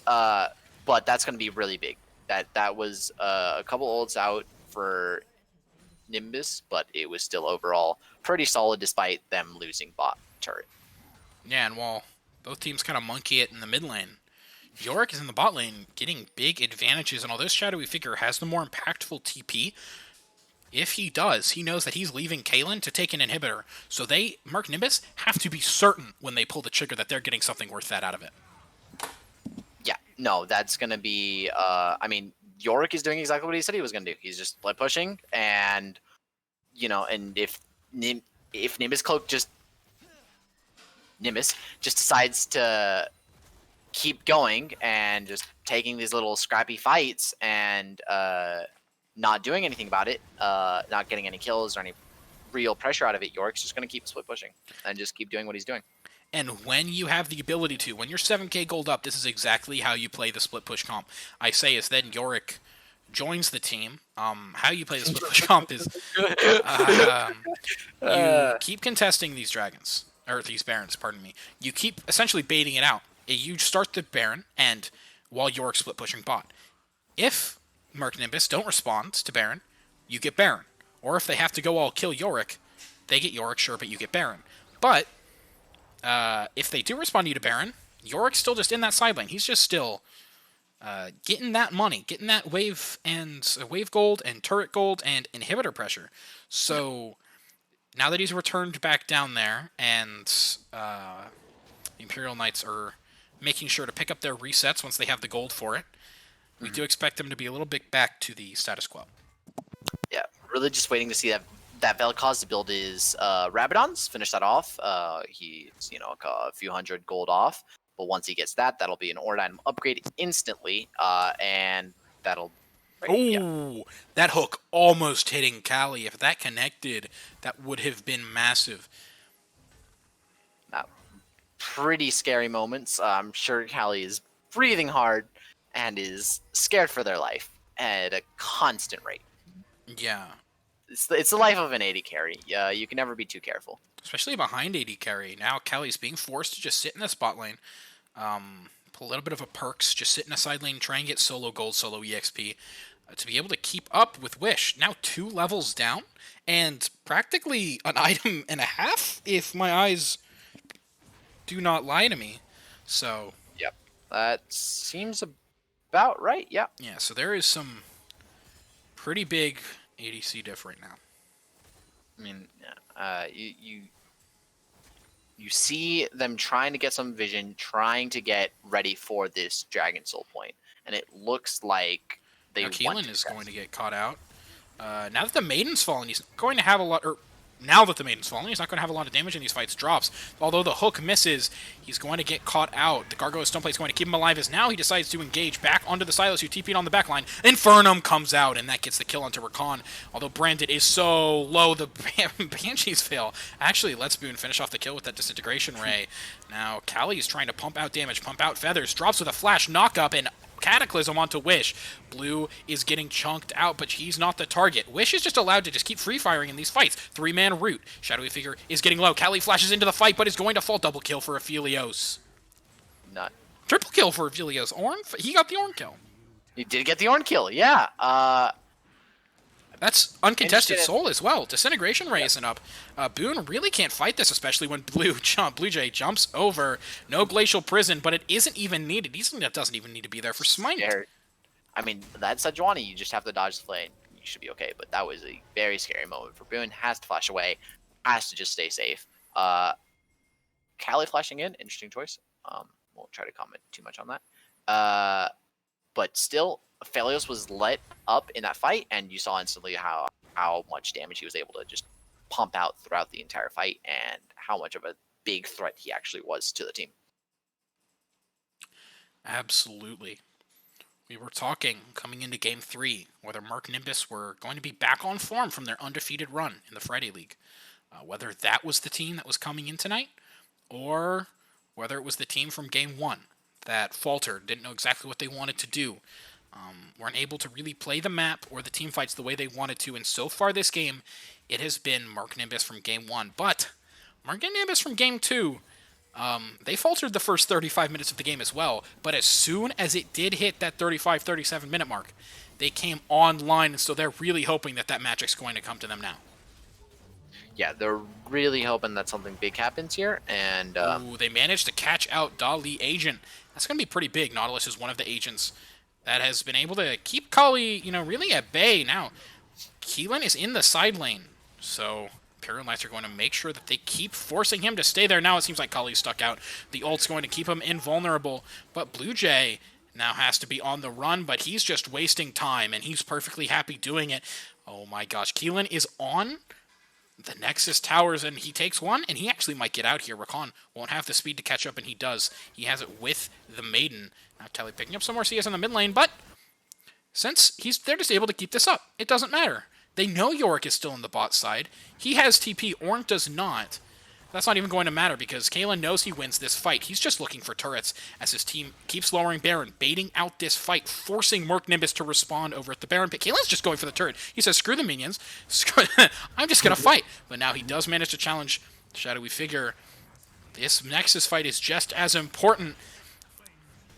Shadowy Figure pops the Gargoyle Stoneplate, and it looks like he's going to fall. He's so low health. Here comes a Furious Doctor, but it's not going to matter. On the rest of the team, it seems like even there, Murk Nimbus is faltering. Some great damage coming out from Aphelios. He manages to take down J4. Hoodrich Bandit is in, and the Zonias, but doesn't get hit by the knockup, and now Kali is in trouble. I don't even think that the rest of the Imperial Knights are going to be able to get to the Nexus in time, as Keelan just seals Murk Nimbus' fate, turning this into a 2-1.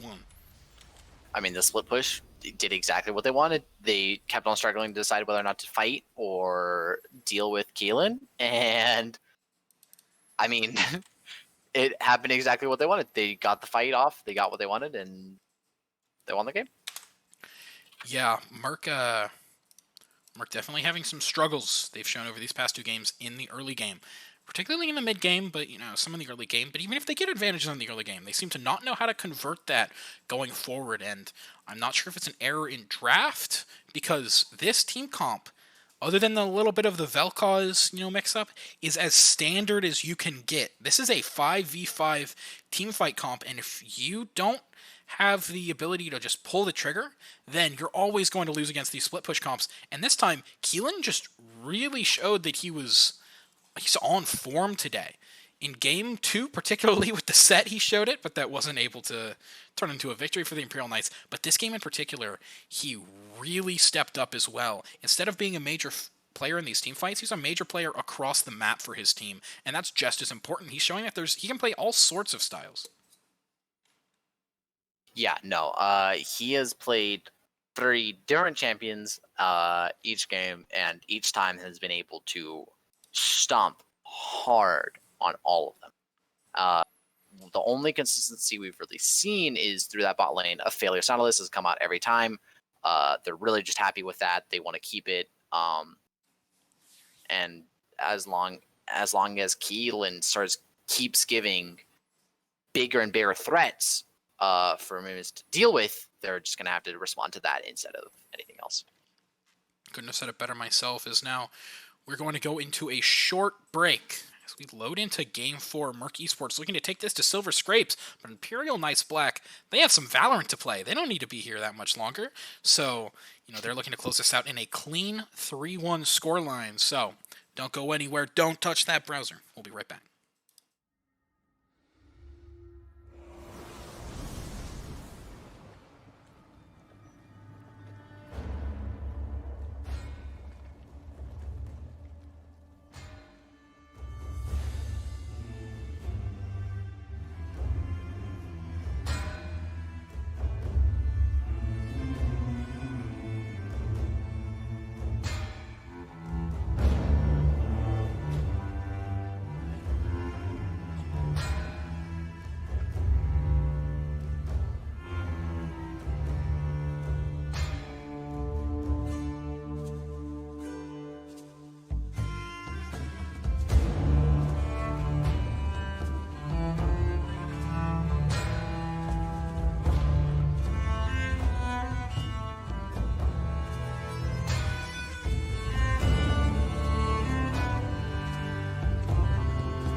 Hello, everybody, and welcome back to Sugar Free League semi-finals. Imperial Knights Black lead the best-of-5 series 2-1 versus Murk Esports. My name is Leche. And I'm Mardor, and here we are. We already see the Zac ban coming out from Imperial Knights, the Maokai ban again. Looks like they're just very comfortable keeping the same bans they've been keeping this game. Murk going with the Corki and the Orin instantly. They don't look like they're going for the Zoe and bans that they've been doing in the past games. Looks like they really want to get rid of the Nautilus. They want to see if he can play anybody else. They don't ban the set, and that's an immediate pickup from Imperial Knights. Set coming out was really big. Game 2 wasn't able to finish out and clinch it out, but was a big threat. Was very scary for most of it. Almost did not die at all, and they're really happy to keep that up. Was a big threat is an understatement of the century.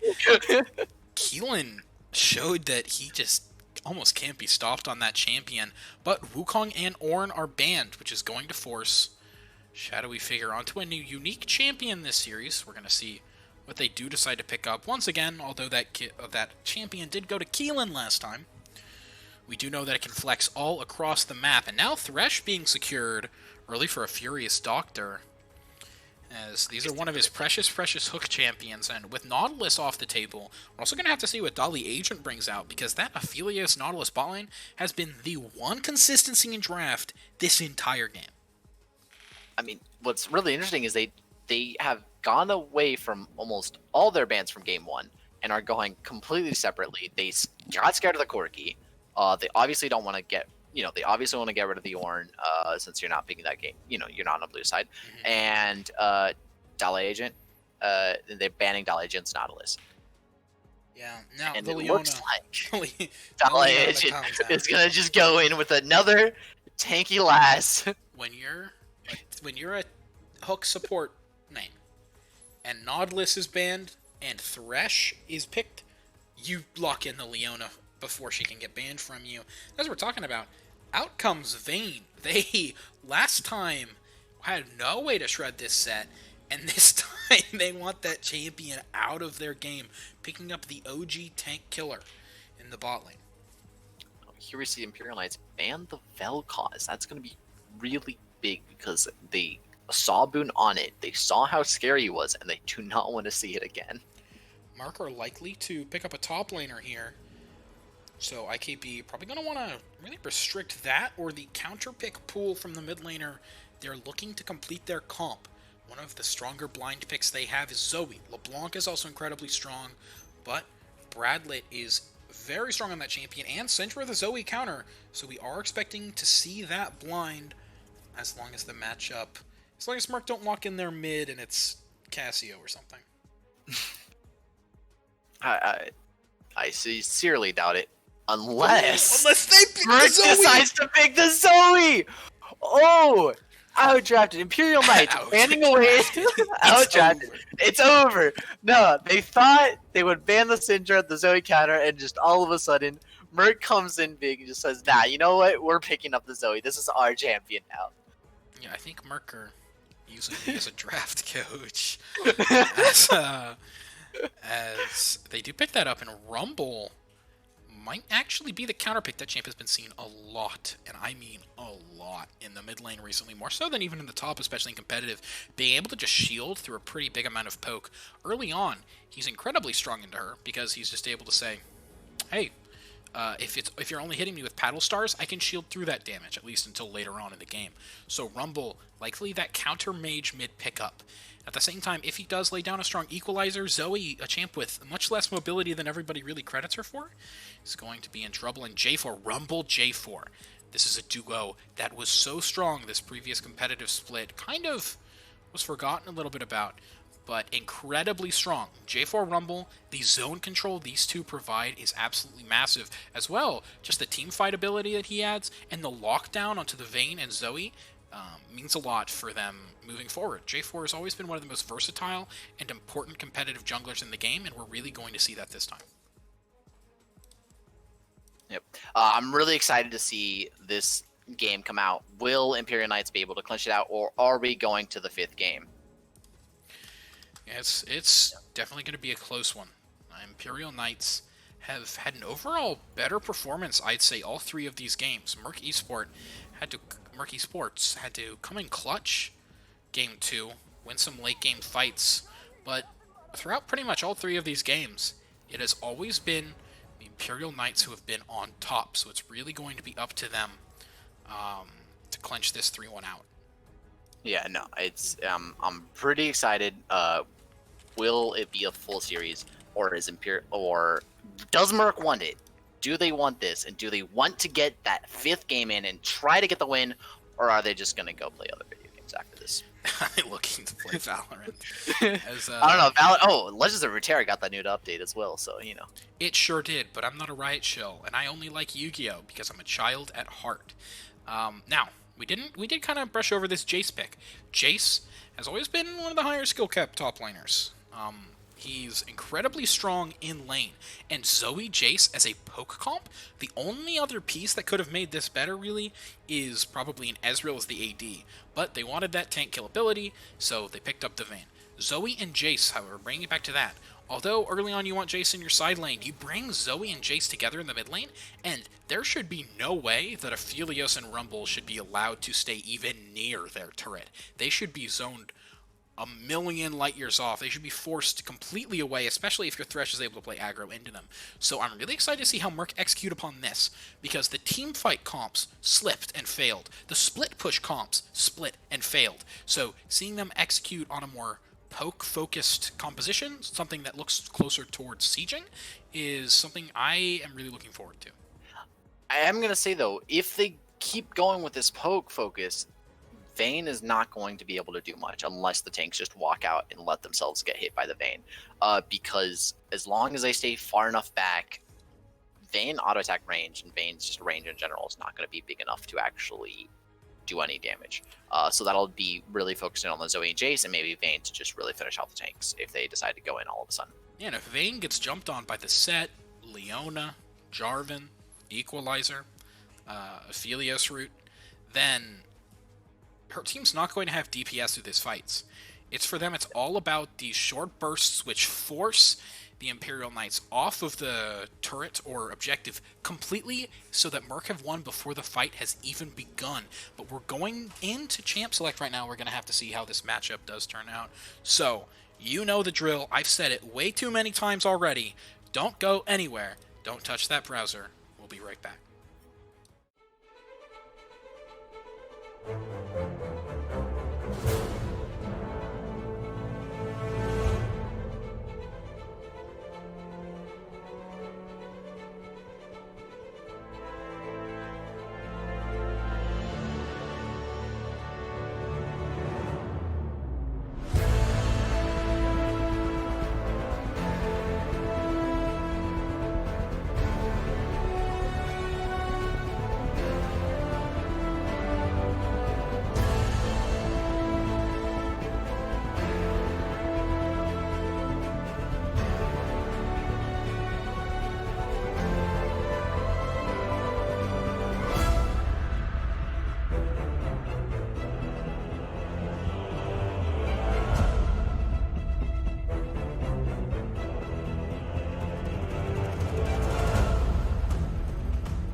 Welcome back, sugar-free leaguers and sugar-free leaguettes.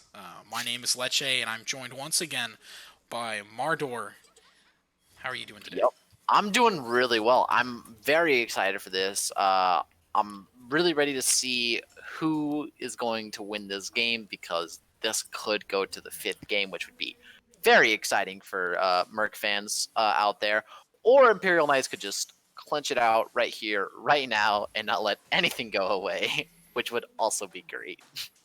Yeah, it would mean that I get to say, how are you doing tonight? And no for a 5th time. So, I hope it doesn't change by then. Now, Drops, putting down a defensive ward. This is, I believe, the first game that Murk doesn't go for an aggressive red side ward, and as I say that, I lie. And one of the things always goes for the aggressive red side ward. I mean, you just wait for it. You just wait for it. It's gonna happen. That ward is so strong, just in general. So I'm glad that Murk are using it, but at the same time, I do hope that this doesn't signal a lack of adaptation from their team. Once again, this is, I want to say, this is 4 unique champions for the series on Murk's side. I think Drops played Sejuani game 2. But yeah, Murk really have been trying different comps this entire series, not landing on one, but they really haven't managed to succeed with one either. I mean, they did succeed with the Wukong comp pretty okay. Like, eventually, it worked out. But I'm excited to see Kalen on this set again and see if he ends up dumpstering Shadowy Figure, or if Shadowy Figure now on a Jace, more ranged, more ability to kind of poke out set, can, do something against that. Yeah. Now, Wish on this Aphelios, all 4 games. Mark decided to ban out the Nautilus instead of Aphelios, showing where their priorities lie, but this guy has been, as the series has gone on, an absolute monster. Throughout the whole series, he seems to be getting stronger and stronger. As now, as soon as I say that, a Furious Doctor lands a nice hook fly onto him, and that's a lot of damage, even without the Silver Bolts.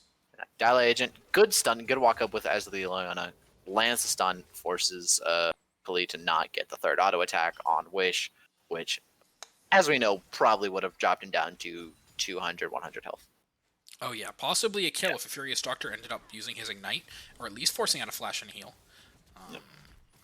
As our camera does pan bot side, and I do kind of want to talk about Shadowy Figure versus Kaylin. This matchup, just in terms of players, has favored Kaylin pretty much all day. This guy has been on fire, and his set performance in particular really, really stuck in the minds of Murk, forcing out a ban game 3, but they just couldn't find a ban for it, and since they're on red side, it was instantly picked up. Yeah. No, Kalen loves that set, and, I mean, did well enough. I mean, he was not the reason that it was a loss. It just happened that the Wukong Tari combo ended up working out really well. They got the fights off. They got what they wanted. And talking about Murk mixing things up, a Furious Doctor and Drops both show up in the mid lane. Furious Doctor, although he's been playing engaged champions, he's mostly been sitting bot lane with Kali, and that's one of the reasons why we always see Wish with that 2 to 3 level advantage when it comes down to it and when it matters later on in the game. Shadowy Figure going in, gets some poke in on Kalen, just knocks him away instantly, so that way Kalen has no chance to retaliate. Yeah, Jace versus Set, as long as you don't get hit by the Freeze Breaker, Jace wins that pretty hard, because he's constantly poking Kalen down, not giving him a chance to use his grit, and even when he does, Jace is able to knock him away and easily sidestep it, but if you get hit by the Face Breaker, it can sometimes turn. Kalen uses that grit, able to not return any damage, but get a nice shield, and Shadowy Figure is getting lower and lower mana in this matchup. That is going to be a really big worry for Shadowy Figure. He's going to have to start staying up. I was going to say stop using his spells, but, Oh, the grit from Kalen is giving him such a big shield here. Now, Kalen has flash. He might look for it. Drops. Flashes onto Kalen. Is looking for something here, but it doesn't quite connect. A nice save from Drops, making sure Shadowy Figure can stay in this game. Yeah. They do not want what happened earlier to happen again, where Shadowy Figure just gets those solo kills. I think that's why they probably gave him the Jace. It's safer. As long as he just doesn't get hit, he'll be okay. 100%. And Shadowy Figure did show off this Jace before, I believe, in Sugar Free League on 2 weeks ago streamed match. And now, Dragon Control has been a big deal this series, especially when the bot laners have made him broken a lot of these games. And now, in goes De La Agent, but the hook still lands onto Aphelios. Wish manages to get some roots down, but as they're pushed farther and farther into the pit, it's looking more and more dangerous. Drops has to smite for health, but that means he's not going to have it for the dragon. Meanwhile, on the top side, Shadowy Figure picks up the kill against Caitlyn. He is setting the tone for top lane. He's looking for something back after they lose that dragon.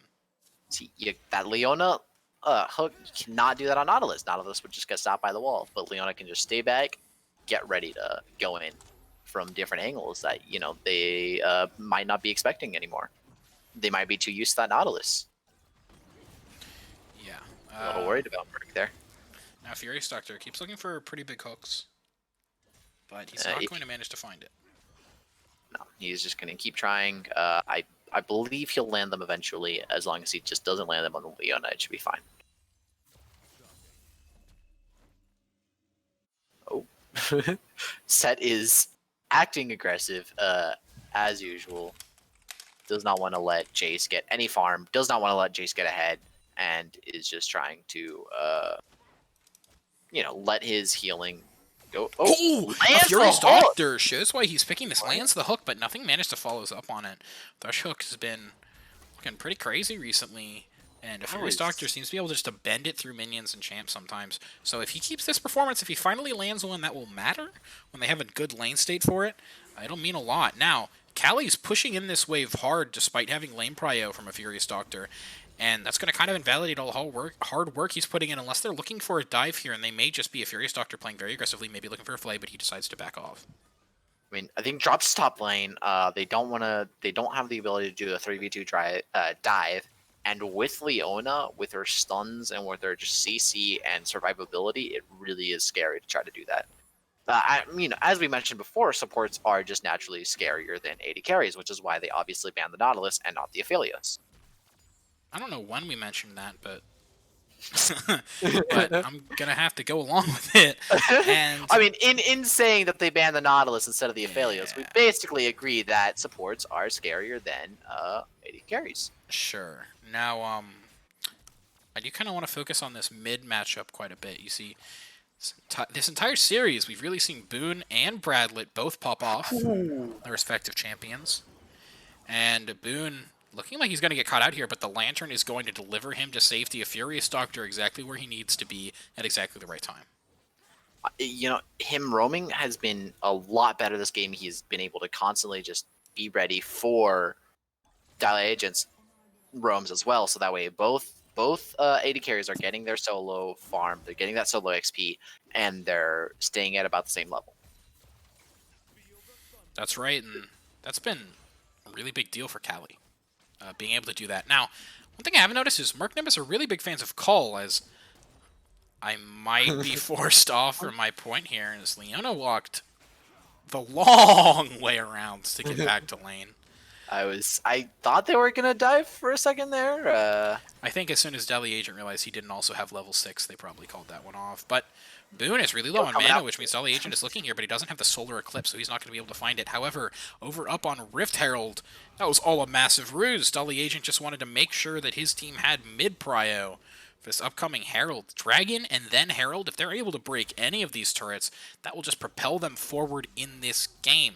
If you're able to crack mid-turret against a Zoe, a champion who benefits from the safety of that turret so much, who's going to be looking for aggressive bubbles, really pick somebody out, go fishing if you will, then it's definitely going to be very dangerous for her. Yep. So that is something Murk Nimbus don't want, but it's really up to them whether or not it happens. Or it's not up to them whether or not it happens now that Rift Herald is in the pocket of Blue Jay. Blue Jay going to be looking for those stacks. Oh, Rumble already getting free turret plating. Forced the Zoe to back because she did not have Lost Chapter now. Now with Lost Chapter, that should solve all of Zoe's mana problems, essentially. So she should be able to kill the minions, spam her abilities a little bit more often. Oh, right Callie with the dodge. And a Furious Doctor making sure that he's perfectly okay. That would have been incredibly bad for Callie. Put him even farther on the back foot than he already was. So Great to see that heads-up play, massive brain play, if you will, from him. And I kind of want to, now that... Oh, and meanwhile, top lane, Kalen doesn't have to take a turret shot there, but does get knocked back. Shadowy Figure dodges the grit, and against a tank set, that is almost all of his damage, and Shadowy Figure knows that he can look for this kill. Slams down, and the showstopper, but flash for flash. Shadowy Figure is looking for this, is going to get the movement speed from that gate, and is going to manage to take down Kalen as he gets knocked back. Drops as well, hits the permafrost onto Blue Jay, and actually has to flash out. Nice flash from Blue Jay is going to confirm this, and the Solar Eclipse comes down. Deadly Agent picks up the kill. And as you know, we always want the gold on the support instead of the jungler. I mean, not that it really matters that way either way. But now with jungler gone, they have Dragon Pressure, and they're ready to pick up Dragon. Yeah, and this is going to be a second Dragon. Both of them have been essentially for free. I believe both times drops got cut out. Definitely this time. And that is detrimental. And now Zoe's looking for some poke, but Blue Jay is going to aggressively EQ, forcing out the fake flash, so nothing really lost for Zoe. Something I did want to mention is Zoe's an incredibly strong blind pick, but one of those counters for it is the Rumble. An incredibly strong anti-mage who, when mages early game don't have that much damage, don't have that one-shot potential that they do come mid-late, Rumble is able normally just to put up the shield and auto-win the trade. Yeah, and that's going to be really big. We actually see drops right now hovering around mid, seeing if they can get that Rumble to be a little bit more aggressive. See if they can get him to jump. Oh, it landed, but that's his cleanse. The glacial prison misses, and that's going to take out both summoners from Hoodrich. But that was an absolutely clean play from him. But more than that, it was a mess up from drops. When we did see him on Sejuani, he was hitting some crazy ultimates that really made or ruined fights for his team. So yep. I mean, coin flip. But Rumble just, played that excellently. Flashed away at the right time, made sure that he didn't get, frost. It's that way, he keeps his health up, keeps that alive, and the cleanse went out right as the bubble sleep activated. It was like insta-second. That was remarkable. You can pre-cleanse you can time it. You can time it, but you can pre-cleanse it? Yeah. Oh, really? Oh, damn. Shows how little I know about this game. Well, it didn't used to be that way, so... Okay. Alright, that's my excuse then. Yeah. And even if it did used to be that way, no one's going to go through all the patch notes, so we win this one. I proclaim as we then come back to the top lane matchup. Manamune means that this Jace is going to be much stronger the later the game goes, and we're talking about Blue Jay wanting to get mid priority, and that's exactly what he's going to do. This charge is going to take some plates off the mid turret, but at the same time, it's also going to ensure that this is not the push that breaks the camel's back. Oh my god. Deadly Agent is looking everywhere on this map. Yeah, this guy has roamed top all four games. And that early Mobies. He's using them to their full potential. And now a Furious Doctor is starting to catch on to the memo, and he's kind of been echoing Deadly Agent when he roams a lot of these games. Leaving Callie in the bot lane, although that is dangerous to leave your Vayne alone more so than Aphelios. Aphelios really does have that ability to stay safe and stay by himself. Oh, that landed onto Leona. I don't think it's going to mean anything, but just wanted to play by play. Yep. Good sleep. Let's Thrush take the ward without too much fear. Get that CC off and you're safe. Looks like both AD carries are content to just kind of stay back, CS every now and then, and just go back to turret afterwards while their supports roam the map. Yeah, they are perfectly happy with that, and that's exactly how they should be playing it. Both of these AD carries late, scaling as hell. Aphelios and Vayne. Both of them are definitely going to be happy. Just waiting until late game, waiting until 3 items when their DPS becomes insane. Once Aphelios gets his 2 AD crit items in a Runeans, and Vayne gets her Bork, Ginsu's, they both will be incredibly strong at pumping out just obscene amounts of damage. And once again, we're focusing on the mid lane because this mid lane turret is so important for both teams. For one of them to crack, for one of them to preserve. Yeah. Keep on the bot lane for a second. I do believe that is Cole finish for Vayne. I don't think she's gotten the chance to back yet to... we're so proud. We're so proud, obviously. What an item. But I don't believe... Oh, Deadly Agent is Oh, it's actually re-engaging here, and it's going to be stuck in 5 members, and that also means that Blue Jay is going to be stuck. Zoe getting the assist and almost kill with the paddle star from cross map. Now, Keelan is in trouble. That is a 5v1. You can't get out of that one, my friend. So now Aphelios and Rumble are both chipping on turrets, and although Murk might look for this Rift Herald, will it be enough to be able to make up for this deficit? We're going to have to see the turrets in the mid one drops. We were talking about the safety Zoe needs. And it seems like Murk right now are going to be playing pretty top heavy. Yeah, they got the top turret though in response. Weren't able to get first turret, but now bot turret falls by Aphelios since everybody, literally everybody on Murk's team went top. Bork coming out for Vayne, that is a solid first item. She doesn't really come online. It is really a champion Ginsu's, but Bork really helps out with that. Keeping the Cole, you know, likes that extra life per hit.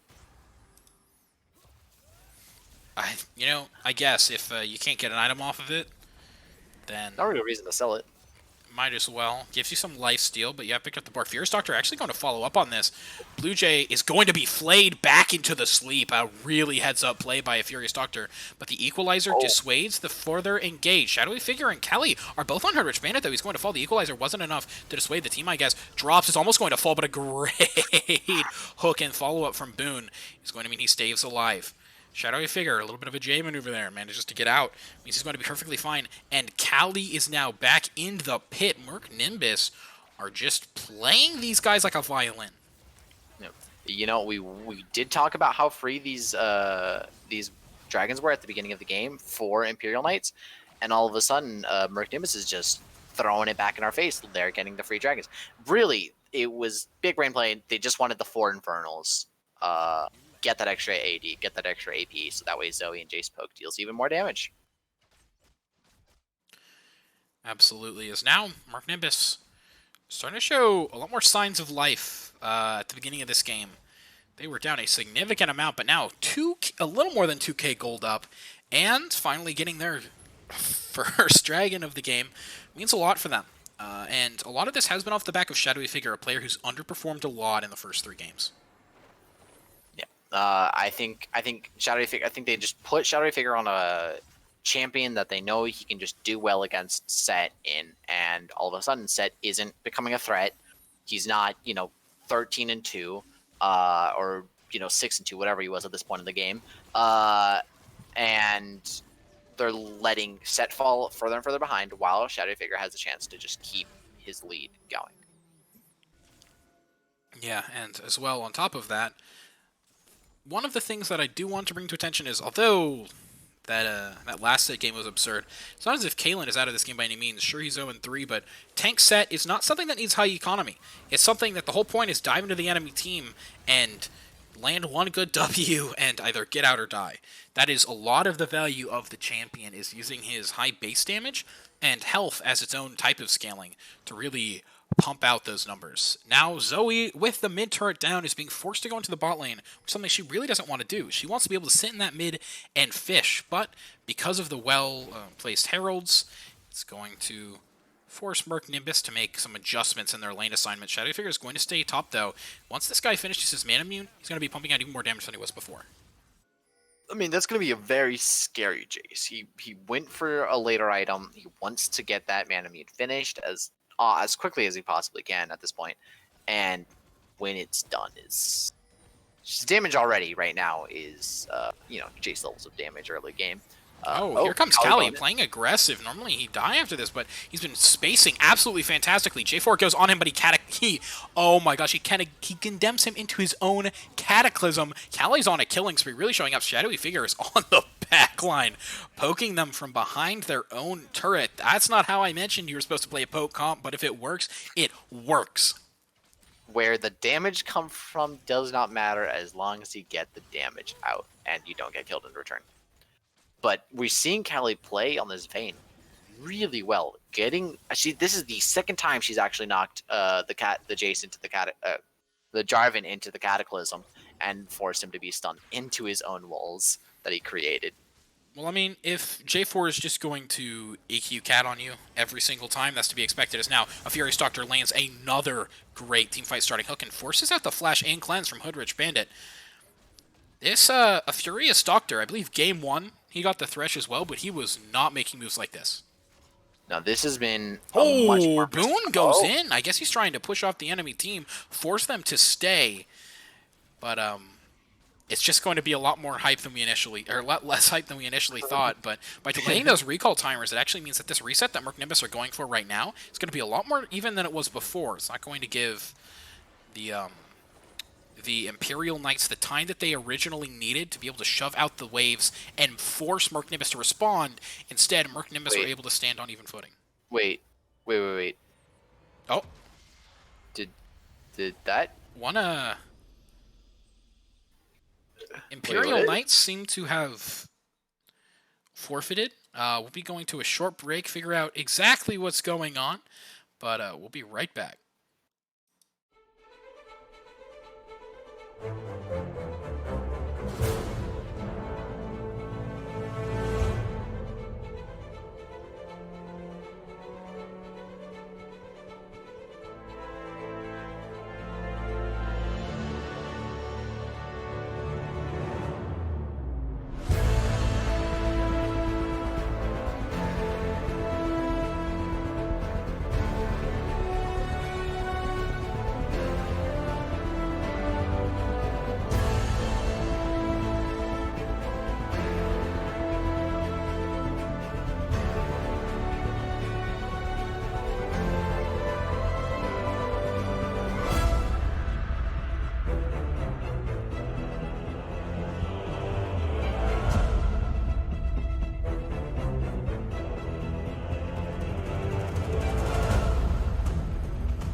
Hello and welcome back.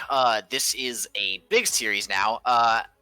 We've got Imperial Knights on the blue side and Murk on the red side. We've seen the kind of the similar bans Imperial Knights has been doing before, but instead of the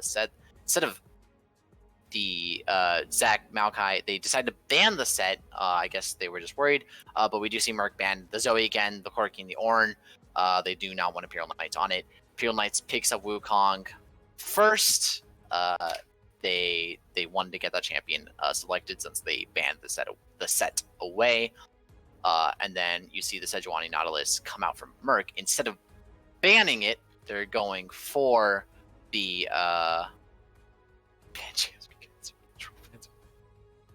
Okay. They're going for the Sejuani Nautilus to pick on their own, the Nautilus to pick on their own team and force Dele on somebody else.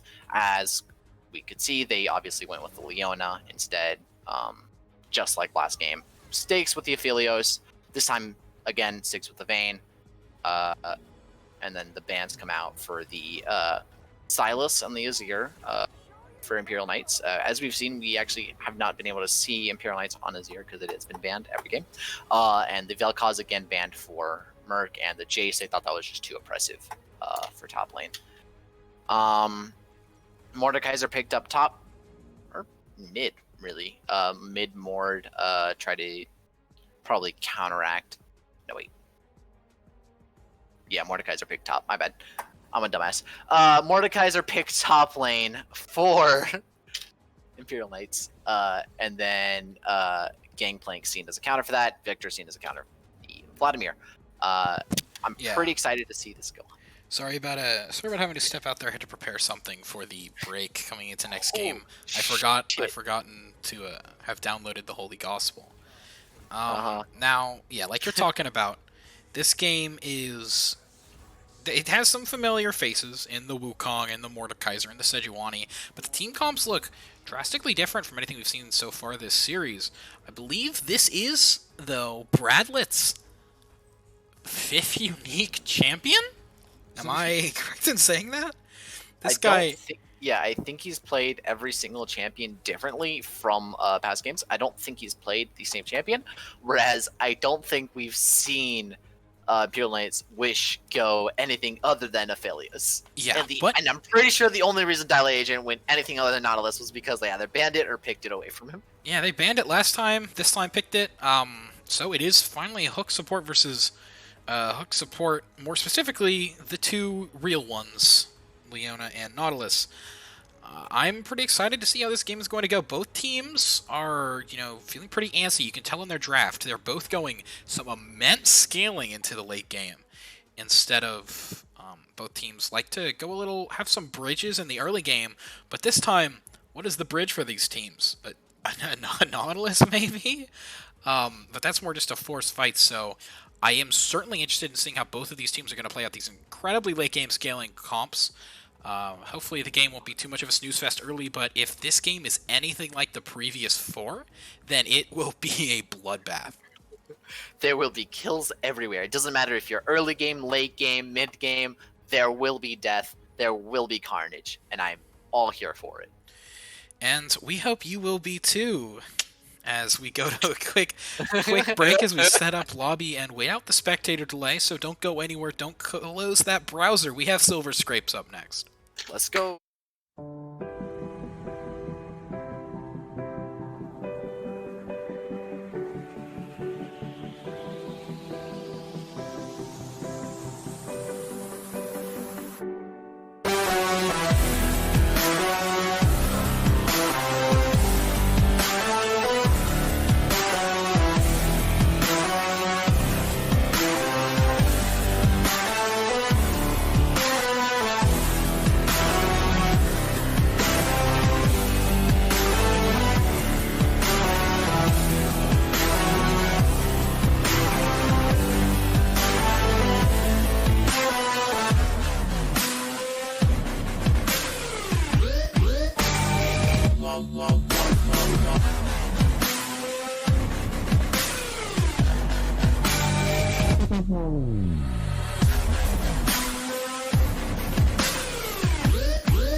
Hello, everyone, and are y'all ready for a Game 5 series? This is the final game. I am so excited to watch Murk versus Imperial Knights. What about y'all? Here we see a lot of the same champions that we've seen before, like Aphelios, Nautilus. Nautilus actually on a different team, and same for the Wukong. We saw it picked before. Sejuani has been played a lot throughout the series. Here coming out with a 5-point strategy, both teams. I'm looking for that Blue Jay aggressive ward, trying to clear out drops. Does get the ward cleared before he can do it. Murk, again, with the aggressive red side ward that they place every game. Dele Agent notices it. They know they'll probably just do what they've done every time and clear. Yeah, so there's actually some production James errors. aiming a lot. I've been trolling, so we're gonna be right back.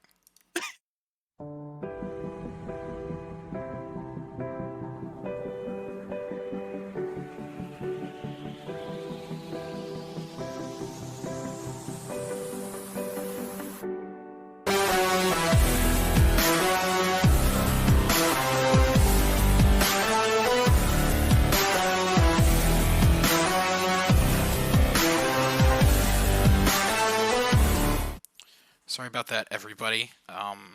Somebody had slowed down the league video on my game, so me and my cast were very desynced. We needed to make sure that this Game 5 was as exciting as possible and as set up as possible. But he's already, you're right. But, you know, Mardor's already shielded enough for this, and like he was just talking about, that red side ward is happening again. Murk have not strayed from that ward a single game, and Blue, every single game, has cleared it just before he starts red. So, literally no variation at the beginning of this game. We're going to have to see who that favors. As Sedge, starting her red buff, this is not exactly conventional. Normally she likes to start bot side, but by having the red buff, it empowers her early ganks more than it normally would. And Shadowy Figure, as soon as Grasp comes up, always just likes to hit an auto attack or shoot, stacking that early, so important for the Gangplank. A champion who will benefit so much from that late, but also a champion who was directly picked to counter the Mordekaiser, and for good reason. He doesn't need to build a QSS to counter the Mordekaiser ult, he can just leave if he wants. The oranges are such a powerful tool for him as Dully Agent hits that E onto the Vayne, trying to abuse her early this time, saying this isn't going to work this game, but a Furious Doctor has something else to say about it as he hooks onto Wish. Now Dully Agent having to think a little bit about that engage. First blood going over to Callie. This is looking a lot like last game, a game which the Imperial Knights ended up FFing. Canonics. What is going on? Dully Agent kept on going in. Thought they would hit. Oh! The hook commands, and Aphelios Wish is going to have to flash. That is putting him in such a dangerous situation against a Nautilus. This is not like the other champions a Furious Doctor plays. Against Thresh, you can game his hook. Against, well, actually, just Thresh, you can game his hook. But now that Furious Doctor... Pike, you can see the charge up happening. Pike, you can see the charge up. But on Nautilus, that is just instant. And if he doesn't have Flash, he's going to hope that his Leona is there to help peel for him. Now Boone's in a pretty tricky situation.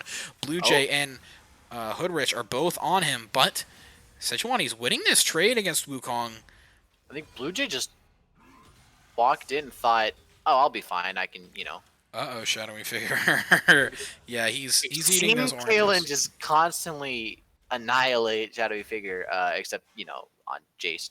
Kaylin is very comfortable on this top lane champions and is ready to just try to push and win top lane for his team. We got Sejuani pushing in, getting Raptors. Since Leche isn't talking, I guess you'll have to listen to my voice. MIA Ping's coming in bot. Hoodrich Bandit versus Boone. A lot of survivability on the part of Vladimir. So even though we've seen Hoodrich getting that poke off, it doesn't really matter. I mean, early game, it's not as good as late game, but it'll still keep you through the laning phase, keep you through, get you CSing. And all we really have to watch out is for the Victor's mana problems, because I do not think that he has enough mana to continue this fight if he keeps on using his abilities like he's been for the majority of this game. Yeah, absolutely. Now, Wish is about to start finally getting to some more exciting guns now that he's running down on Severum. Although he's going to lose that shield, it isn't something he's too sad about. Vayne and Nautilus aren't looking for these extended fights. But on the other side, having Gravitum, and specifically, now that he's actually lost the Celebrum, that does not feel good if you are Aphelios. Eventually, of course, it has to happen. You only get 50 shots with each weapon.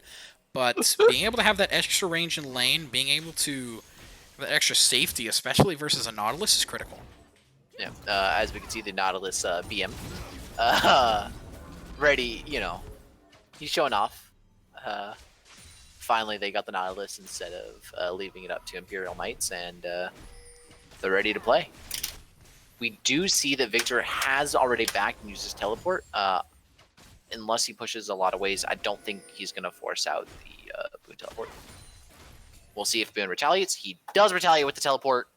Now both teleports for mid are down. Exciting scaling mage gameplay, ladies and gentlemen. 2 teleports in the mid lane, and that's going to mean a lot going forward. It's going to mean no teleport crazy flank plays top, no crazy teleport flank plays here, as Dragon is being secured by Murk, but Blue Jay is looking as well. Vayne is actually going to have a pretty tough time walking up to take this if Blue Jay and Wish both want to contest it. He doesn't see the Vayne, though. She's looking for a condemn, and she's not going to get the damage, but Murk Nimbus are forced off of the Dragon, and Hoodrich Bradlet, he has the Chaos Storm. Blue Jay goes in to force out the flash from a Furious Doctor, drops, using that Flay to get a slow off onto Blue Jay, trying to make sure that he can't dive on him effectively. And both of these teams, all series, have put such a priority on Dragon. I believe that Imperial Knights have gotten Soul 3 of the 4 games. Or 3 of the 4 games so far. So this is a team that heavily prioritizes Dragons and uses that to scale even harder than their comps normally do into the later game. Oh, let's see if Wish tries to go up with all those chakram flowing on. Nope, does not. Really talking about that Dragon, I think Murk really wanted to try to kind of get a Dragon fight in there, because for the Sejuani, drops was a level higher than Blue Jay. So they had the smite advantage should it come down to that. Yeah, now, Aphelios, one of his big key points, we've seen this pretty much every game. I believe the Imperial Knights have used Aphelios' early chakram to be able to just have so much more DPS on that Dragon than any other ADC does. His attack speed raises exponentially when he is just in melee range. So, using that once again to take a quick Dragon in their advantage, or in their favor, means that they're not straying too far from their normal status quo. It's on Murk, who have failed to execute on these late-game team comps multiple times to prove that they can play this game out and win. Really, what we saw last game was the fact that the early game team comp was just able to deal enough damage and scare off Imperial Knights from playing the game. And now we're seeing that they're going for these scaling comps. They're going. I keep expecting Keelan to just jump in on the gangplank, so I keep slowing down. I'm expecting a fight. Okay, here we go. Now that was Murk Nimbus looking, forcing out the Victor Flash. That's going to be pretty big, actually. A mobile mage like Victor, although he has move speed, a little move speed steroid coming in from his Q. If he does get ganked on again, especially if it's a Furious Doctor featuring shadowy figures or drops, then that means Vladimir can get ahead, and when Vladimir gets ahead, your backline will never be safe in these fights. We're noticing... Oh, here comes a Furious Doctor, coming all the way from mid lane, and he's looking for something. It seems like he's lagged out or disconnected, so we're going to have to focus on drops and Kali. Yep. And he is, and the game is paused, but during a fight is going to mean that this pause is probably going to feel pretty awkward. Yeah. I've already seen the apologize come out from the red side. From Murk. Yeah. Top is an ape, quote unquote. I'm pretty sure this could be interesting. Because I think the way most leagues rulebooks play out, and I believe Sugar Free Leagues does as well, is you have to play out the game, and then the discrepancies and rules are looked at after the game. So we'll likely see the rest of this series, however, keep updates, join the Sugar Free League Discord, follow us on Twitter to make sure to know if this Game 5 is overturned, because it's very possible if that was a Murk pause. It was. I'll tell you that right now. Looking at the log, it looks like Murk did pause. So we're just going to wait and see what happens here. Looks like that agent's going down, honestly. Even if Nautilus does disconnect, Drops is there. That agent was able to save Wish. It did look like Kali had activated. If they really want to, I think that Dala Agent can flash and Wish can heal, and it could be okay. Now we do see a Furious Doctor's heal coming through, and thing I did want to mention while we are still in this pause is you look across the map on the other side, and just like earlier, every time Drops sees Blue Jay somewhere, Drops is great at making a play off of that on the other side of the map, but this time a little different. Blue Jay's taking a page out of Drops' book, and the moment Drops is shown up in bot lane to try and get Kelly ahead, get Kelly a kill, he just starts up Rift Herald, and with mid prio, with Shadowy Figure already having backed, he knows that that's just something he can do. And when he takes Rift Herald, that's a lot more gold than a kill if you're managing to get not only turret plates or a turret out of it, but also pressure across the map. And we do go back, and Leona falls. I mean, I really do think that by the time that auto hit, she was... I don't think there was any way that Leona was getting out of that. But yeah, it does look like Blue Jay will pick up the Rift Herald without any sort of pressure from the from Murk to do anything about that. Victor now has his E upgrade. Really easy to clear. It's really quick to do anything essentially. And I keep expecting Kalen to just kind of go ham, and I like every time we go back up with the directed camera, I'm just like, oh, there's a fight gonna break out in like 5 seconds. I'm ready for it. I'm waiting. Well, this is you are completely justified in thinking that, because Kalen is a player over the past 4 games that we have seen play extremely aggressively. And although his Mordekaiser play was one of his weaker champions back in Game 1, since then he's proved himself to be an absolutely pop-off performer for the Imperial Knights. So, if he does manage to kind of shake those nerves, because this is almost definitely Game 5 nerves. I mean, this is up against the undefeated Murk Esports. So, they are definitely going into this game as the underdogs, 2-3 in their own conference. To take it to a Game 5 must have already been pretty stressful on your mental, but being in that Game 5, being both scaling, whichever team gets behind first pretty much loses. That was excellent dodge of the hook by Hoodrich. I'm going to quickly mention that, point that out. Does get hit by the Vladimir ult. That's gone now. Dragon... It'll be up in time for Dragon, so that's okay. But Hoodrich does dodge the hook. Lives, just walks away, fine. Does have extra Mark 2 now, so, he's getting that extra damage in off the abilities. Now, to bring it up, Blue Jay is now here, and he has the Rift Herald, and normally you don't really want to use this Rift Herald until you've already popped a plate or 2, and that's likely what they're doing here. They're popping 1 plate to try and get maximum damage, and then dropping it, because they don't seem like they want to let Shadowy Figure just have this lane to himself. Yeah, no, they really do want to just try to put... I mean, if they put Keelan ahead, we saw what he could do before, and if, now he's on just this kind of scaling Mordekaiser, and although the last time he did it, it was... there wasn't... Shadowy Figure is going to fall in that exchange. Blue Jay and Kalen are both here, though. And with Rift Herald, if they keep up this siege, could mean a lot, and very, very unlikely, especially without the Glacial Prism extra damage, that Drops is going to be able to do anything about this. The plate gold's just going to go over. Yeah, no, there's...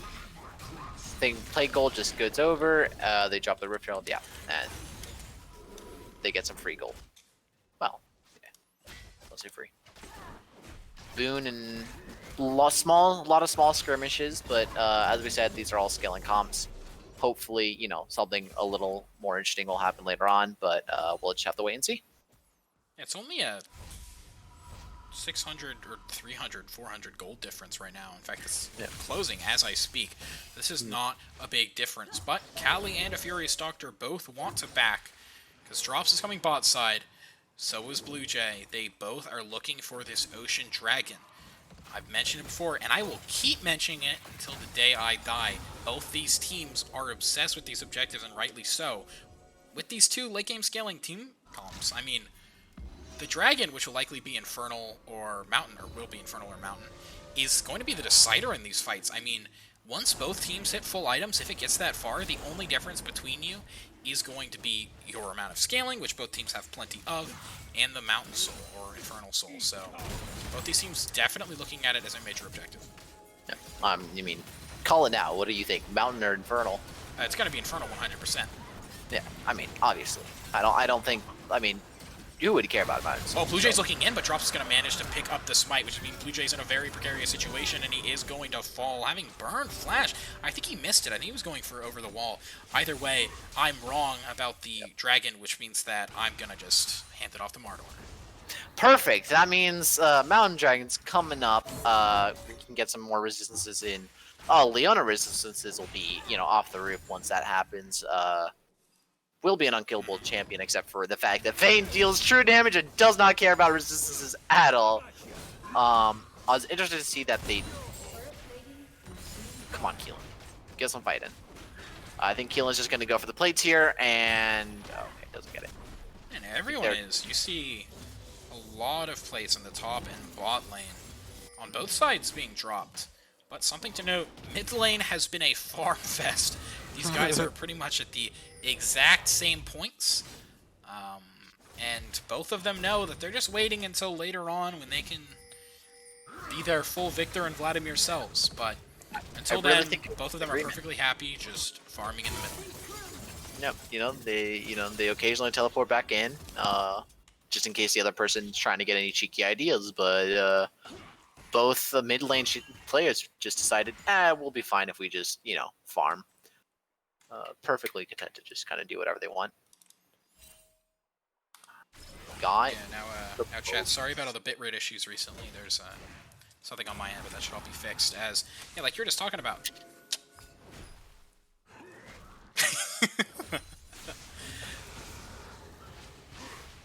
I go to sleep in the forever box. Alright. I just like Twitch stats sometimes, what can I say?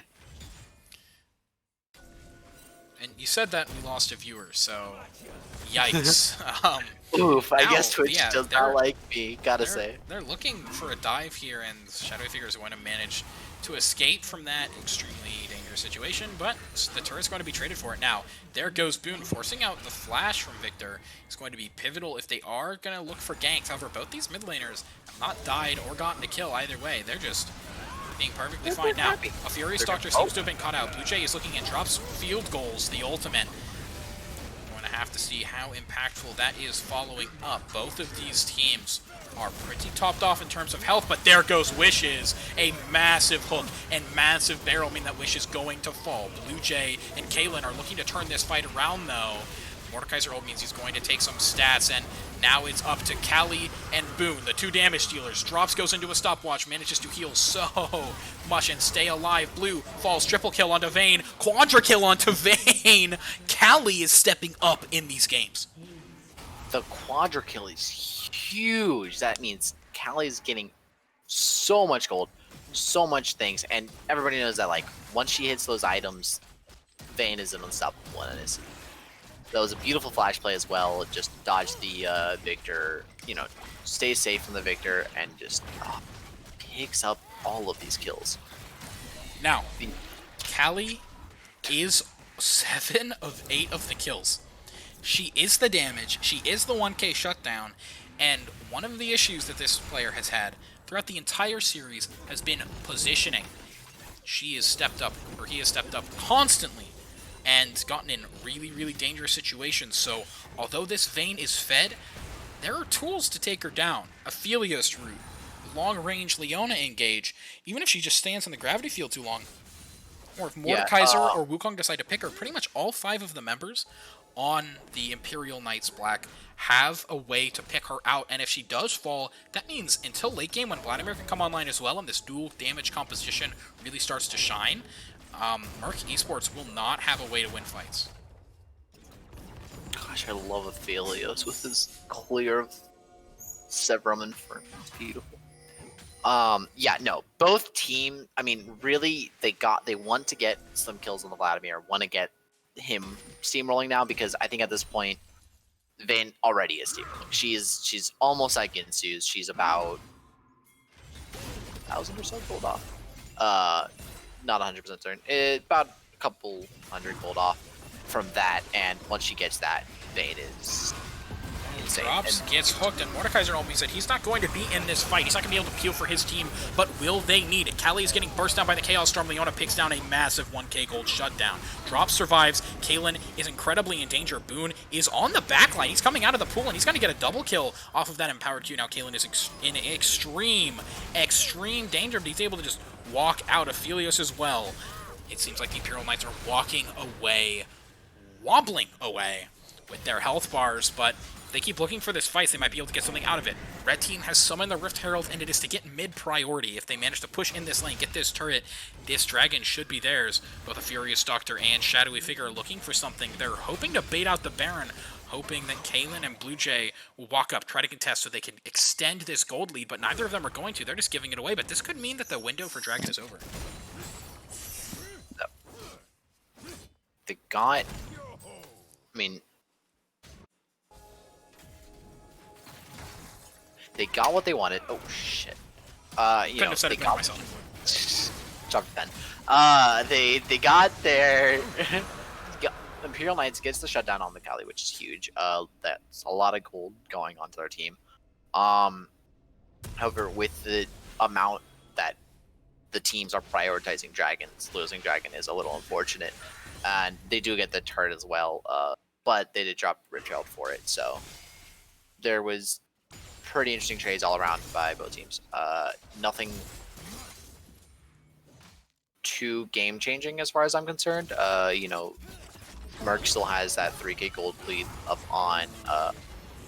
Boone may have been caught out now as he's using his ultimate, trying to get back onto Wish, but some nice peel from Della Asian, who might just fall herself. She re-engages. This is going to be a 3v1. Vladimir's not able to get his empowered Q off, which means so much of his healing is now gone. He does have pool, but it's a long time before he gets back any real health gain. The shutdown goes on to Aphelios 500 gold. That is the amount of gold that you desperately need if you are the Imperial Knights, and that is all gold going onto your Aphelios, one of your main carries. That is something that Wish is super happy about. A player who's really been able to shine this entire series. If he is led to just keep getting ahead, it could be Imperial Knights' way back into the game. Yeah, no, that's exactly what they want. They want the kills on the Aphelios, and let him just, like, if Vayne is scaling, Aphelios is scaling. That's what they want to see. Oh, a Furious Doctor now telling Bradlett, you are out of position. And it looks like he is. He's going to fall. The turret shot is what gets us securing the kill for Sejuani. And now off goes Blue Jay, having to flash away, which means if this kill does go through, it will be that much more devastating. Kali is the one who seems to be hunting. Shadowy Figure does get pulled back by Mordekaiser. That might be it, but no, he walks into the bush, and he catches Blue Jay out. Using that Wukong clone, actually, to get the movement speed is pretty big brain, and the kill's going to go over to Drops. 2-0-7, the jungler from Murk Esports has just been all over this game. Drops his Sejuani play. Both games he's played has been pretty immaculate, other than the ultimates, I guess I say. Infernum. Oh, and the Leona ultimate means that Kali's going to have to flash away. Shadowy Figure as well is extremely low. They are the DPS for this team. Boone is low, and it looks like they're going to get picked out. But Hoodrich Bandit with the aggressive gravity field actually was going to pick that up. I believe he came in at a flank angle. Yeah, no, he came in to get that flank, and I mean, it worked out. He was forced to flash away, but they still got what they wanted off of that. And it worked out pretty well for their overall. I mean, end up getting the kills that they wanted. Oh, that's actually a massive barrel coming out from Shadowy Bandit. This means that two of the players on the Imperial Knights are extremely low, and if you can get those kills, that becomes a 3v3 very, very quickly, and is also going to force them off the Baron. That was a really good barrel by Shadowy Figure, extending this game, and extending the vision control fight over Baron. No. Ooh, look at that. All these Diamond players working out really well, doing a lot of effort, and putting in just some tremendous plays. Still no deaths on Drops' Sejuani, though. Playing pretty well. We don't see the Omni Stone, unfortunately, but Aftershock is working out pretty well for Sejuani, it looks like. Yeah, it seems like choosing one keystone does provide more consistent results, which I don't want to flame the Omni Stone, because I actually really like it. Now, Kali does have his two items. The Bork and the Ginsus are both online, and for Vayne, that's really the main power spike. I mean, now that you have those two items, you're able to shred through any member of the Imperial Knights with ease. Leona's resistances don't mean that much when you're barreling down at her with max health. Shadowy Figure now just trying to push out this bot lane. He doesn't have TP, but he's keeping up the split push, and if you're able to keep Hoodrich Bradlett, I can't say that name right, Hoodrich Bradlett in the side lane and not in these team fights where he's been so effective at zone control and poking out before the fight and DPSing during the fight, then you could consider that a win as well, because if left alone in the side lane, Shadowy Figure on the Gangplank will be able to deal a lot of damage to those turrets. He brought the Demolish exactly for that reason. Yeah, I really look forward to the day that you can say Hoodrich Bradlet the first time without, messing it up. What did you say about Hoodrich Bradlet?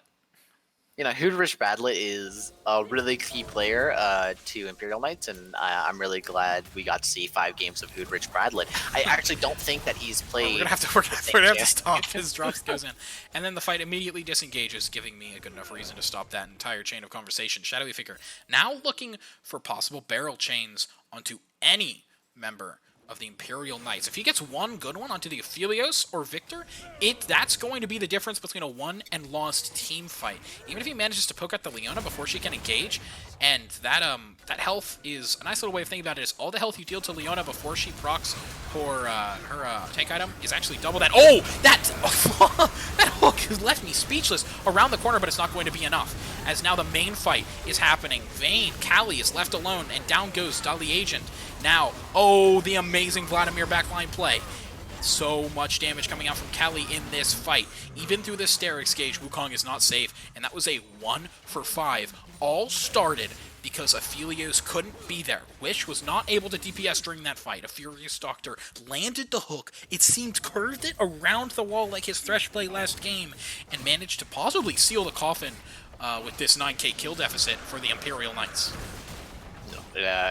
Really just forcing them off to doing anything good. And really, I mean, now that we see the Nautilus on somebody else, it's just a good champion. Like, yeah, Nautilus is incredibly powerful, and now that Blue Jay's smite is off the table and Keelan isn't there to just ult drops and secure Dragon or Baron for his team, Murk feel like, hey, this is a safe Baron for go for, and now, like we've talked about before, they're able to do whatever they want with these waves. They should be taking turrets, and they should be able to make moves and push up their vision line with this Baron. This power play should be pretty immense. And also, when this Baron does decide to finally fall, they will have such a well-positioned vision line that this Dragon Soul will be theirs to take, bar an absolutely tragic mistake while Baron is up. No, they are fine. They're really just kind of proving that they can play, that they are a better team, that they want this series more, and they want to continue. Fuck. Things are getting knocked around while I'm getting very excited for this Game 5 game. Yeah.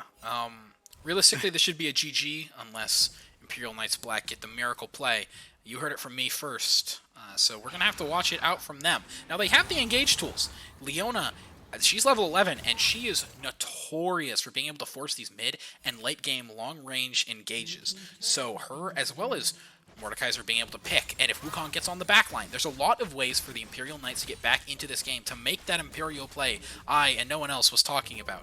So it'll be really, really up to them to manage to secure this. Like, unless Imperial Knights gets the play like Murk got the play that, shocked me.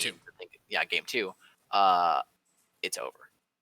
It's just simply over. And I really think that Kali is getting to a point that she's just too strong to be contested. This is Murk's game to lose. As a Furious Doctor may have gotten cocked out, but so much health was gained there by that Gargoyle Stone Plate. With Victor being stunned for the majority of that fight, however, it is going to mean that the damage that they needed to be able to burn down the Nautilus just wasn't there. Furious Doctor is positioned pretty far forward with only 100 health, though. You can be aggressive at Nautilus, you have a shield. They're perfectly happy, Murk, with just letting this cannon minion break down the turret. I mean, this is their game to win. As long as they don't give it up and they play this slow and intelligently, they should be in a pretty good state. But at the same time, both teams know that, which means that, when you corner an animal, that's when it's at its scariest. Imperial Knights really want something. They really want to try to get a pick. They really want to try to get something out of to get them back in this match. And if they don't get it, they know that that's it's over. Simple as that. No, very likely.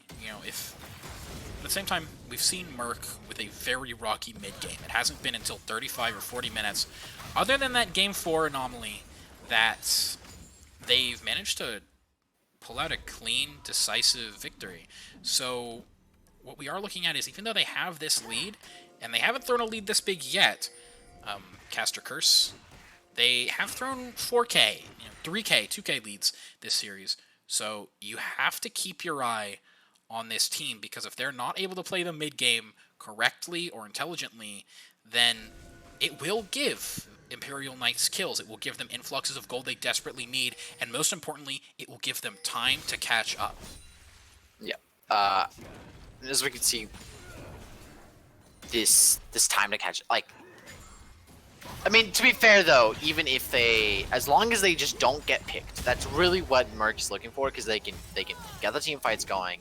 They have the gold lead. They have the ability to just like win these fights. Just don't get picked. Just stay back, play safe, get the Dragon Soul, do everything that you want to do to just keep this kind of pressure on them. You'll win, no problem. Dragon Soul will certainly be the next fight. Exactly like you mentioned, in 26 seconds, Mountain Soul will be up. And when your team has a Vladimir who stacks a lot more health than you first think, a Sejuani and a Nautilus, and even Gangplank, who's getting a lot of health through his items and Mastery Choice, this Mountain Dragon is a lot more stacked than it initially seems. I mean, as I mentioned, no matter what team gets it. Oh, pardon me, but in goes Boone. This is a full-out team fight. Callie is untouched, though, in this fight. She's managing to pump out so much damage. Blue Jay is incredibly low. Dyla Agent is incredibly low. And now the next target is Keelan, the superstar top laner, but it looks like he's going to fall. Wish is trying to output the damage, and he managed to shut down Vayne, and he's looking for this fight. The Chakram is out, but on the backside, a Furious Doctor is going to fall as well. Now, Green-White is one of the strongest combos for Aphelios. Will he be managed to live up to it? But he's going to fall. Drops gets the kill, as a much better fight than we were initially expecting from this lead. But at the same time, you need better right now. You need more impact, because this just means that although the fight may have been in Murk's favor, but you got some gold, it doesn't really matter, because this Mountain Soul is worth 4 or 5k plus gold. Yeah, no, Murk came out obviously on top of that. I mean, obviously it was still a 4 for 2, but Wish really put in what he could have done. Almost gets the other kills. Everybody was left very low on Murk's side, and if he is allowed to keep going and put out damage like that again, it'll be very dangerous for Murk. Oh yeah. Now, these are the deciding minutes for this game, because like we've been talking about, if Murk managed to close this out, now that they have the Dragon Soul, now that they've reset, and all of that gold is converted into value, now that we've hit that point in the game, it is on them to close it out. Baron is up, and that's always, the catalyst for being able to break the base, especially if you don't have a siege-oriented comp.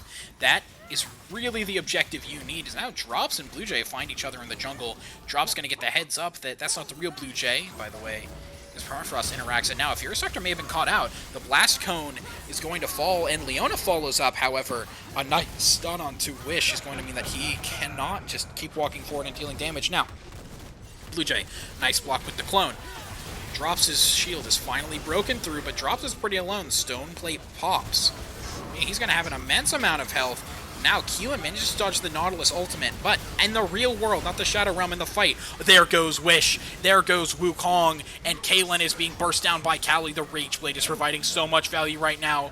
Bradlet is trying to do something for his team, but it is him against the world, and it's not looking like Boone can stop this. This is Murk's game to win, like we said over and over again, and they won that fight, and they're looking to win the series. They have 24 seconds on Leona.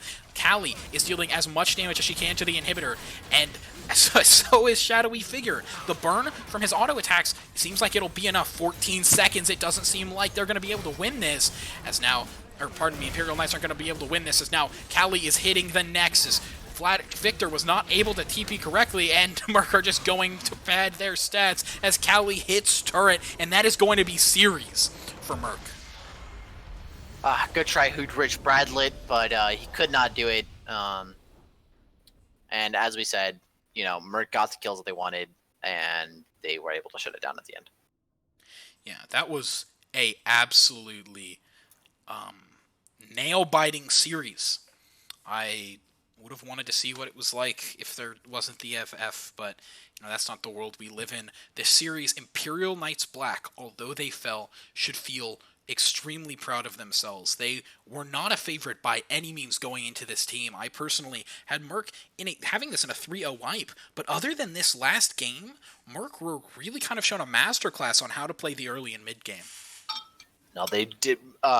Imperial Knights put up an impressive fight and did very, very well. The FF was a little sad because I would have loved to see them play that out, but I think it was just a play to stop themselves from mental booming. And I mean, they did what they could this game. They put up a good fight, and although they lost, they did really well. They got some kills off. They kept fighting to the end. That was impressive. And at the end of the day, I was pretty hard on Cali throughout this series. I thought he extremely underperformed games 1 through 4. But this game, when his team needed him most, he stepped up. I mean, Wish has been just showing off how to play Aphelios 101. He has been demonstrating why this champion is so strong, why they have been banned, and even after the nerfs, his proficiency on it.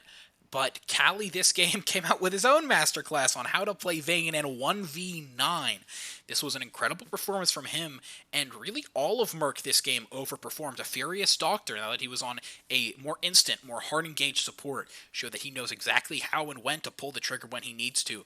Boone was able to keep even in the early and mid game and then come out swinging as a Vladimir, putting up insane numbers in those later game fights. Drops did everything he did in games 1 through 4 in terms of counter jungling, but added on to that some incredible proactive plays and early dragon pressure that we had not seen from Murk previously in the series. And Shadowy Figure, a player who early in the series we were definitely criticizing as being unsteady, not being able to win any of these trades, and Keelan just seemed to be running over, stepped it up this game. He was able to play it safe when he needed to, and in the early game, it was getting really close. There were times when 3 or 4 members were kind of hovering around his turret, and he had to back off, but he knew to play it safe, and that the rest of his team had him, and that he had the rest of his team's back as well, and was able to carry it out with a 4, 12, and 14 performance. One of the things I really want to bring up is, you look across here, you see Drops is deathless, his KDA is massive, but so is the rest of his team.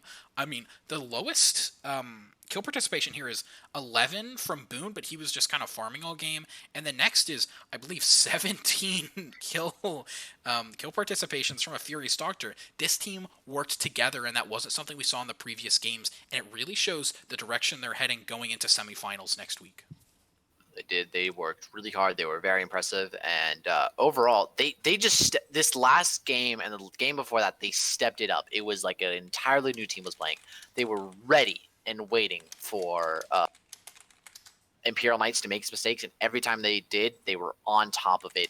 Not only that, but Imperial Knights wouldn't even make mistakes, and Murk just took advantage, just really stepped it up these last couple of games, and especially game 5. It looks like the pressure did not get to them. They were ready for it. They were waiting to get these kills and win the game. Yes, we are going to get an interview from Cali, who definitely was the MVP of that last game. 11-2 Vayne when his team needed him most. He really stepped up. So, not to mention, the Vayne before that, game 4, was still pretty solid. I mean, we couldn't see it, go to fruition, but was still doing very well. Can we get Cali in here? Yeah, we will. All right. Hi.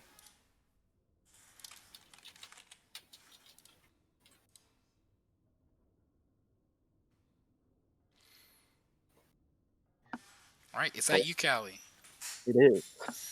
Yo, what up? What up? Oh, how do you feel after that 5-game series? I mean, I don't know if he's still warming up on Aphelios or what, but their bot lane didn't ever want to do anything other than farm, so we just decided to pick Vayne, and then it won. So, but oh my God, games 1, 2, and 3 were pretty rough. Yeah, I was gonna bring that up as an 80 carry player myself. I really felt for you on some of those dives and some of those picks, but games 1, 2, and 3, even the game that you guys won was a real uphill battle. How did you guys preserve your mental throughout those first games of the series? So game one, we were kind of like, we weren't super tilted or anything. Like no one was really tilted by any means, but we were just like trying to like figure out their play style. And it was pretty much just super tanks, and then their mid lane would carry, or their top lane. It seemed like their solo lanes were their key components to winning the game. So then game two, we were like, okay, let's try to like just stomp bot lane with Syndra, because Syndra beats Aphelios pretty hard, and then try to make sure our top side doesn't fall behind. And he kind of fell behind. So game two, we barely won just because Wukong started doing Wukong things. It was just a little late. And then game three was kind of the same thing. We were like, all right, like let's just do their style. Let's front to back this, see how it works. Didn't work, and then we figured them out completely in game 4 and 5. It felt like so. Game 4, you really had their number. Yeah. You'll really realize just where does you think. Yeah. Y'all started picking up the Nautilus or banning it away. Was that just to try to get the support off of the comfort, like solid pick on the Nautilus? We didn't think it was a huge problem in the first 3 games, but we were like, maybe he can't play anything else, right? Like there's a lot of supports out there that can only play like Nautilus or Leona, or like, and that's it. So we were like, okay, let's see if he can play anything else. He played Leona, and if you don't get early lead on Leona, it's kind of a rough game because your only option is to go in, and if you're not ahead or your ADC is kind of behind, it's like game 4 showed it's really bad for you. And so we were like, okay, let's just try and take the Nautilus away and make sure he's stuck on Leona, and they probably won't do anything bot. And then game 5, they finally tried to fight us, and it just wasn't at the right time, and it kind of snowballed the game out of control for us. Yeah, so you guys seem really confident right now. How confident do you guys feel going into semifinals? Do you feel like you have this thing on lock, or are you a little bit more cautious now? I mean, we didn't play against these guys at all yet, and it was definitely like an eye opener because they're 8th seed, right? I believe they were 8th seed, so it's kind of like an eye opener to that the other side of the bracket, or the other side of people we haven't played against, are actually probably a lot better than we thought. So I think we'll still probably do really well, and we're not like, oh no, we're gonna lose every game now, or it's gonna be close series. I think it's just like an eye opener that we kind of have to put more respect in the first couple games, because I think game 1 we were expecting just a complete stomp based on how SFL has been going so far, but they were like way better than pretty much any team we've played against so far. So we'll have to put more respect into other teams, but that's not really too worried. I think we'll still come out on top for most of our games. All right, and do you have any final messages to the Murk esports fans, or to the teams you're going up against? To the other teams that we're going against, please just keep banning Maokai and MF so we don't have to play it. We like to play things that aren't boring. And then I'd like to give a shout out to our partners at Dragonline. They help us play in these tournaments. They help us find these events. So go check them out. They have an app. We'd appreciate it. All right, so that is going to be it for our Kylie interviews. Thank you so much for dropping in, and good luck in semifinals and potentially finals matches, as that is going to be all from us tonight at Sugar Free League. Hopefully you enjoyed the broadcast. I did get my snapshot of 69 viewers, so I know I did. Thank you so much for dropping by. Make sure to come by tomorrow. We have a semifinal match, and see you then. Peace out, everyone.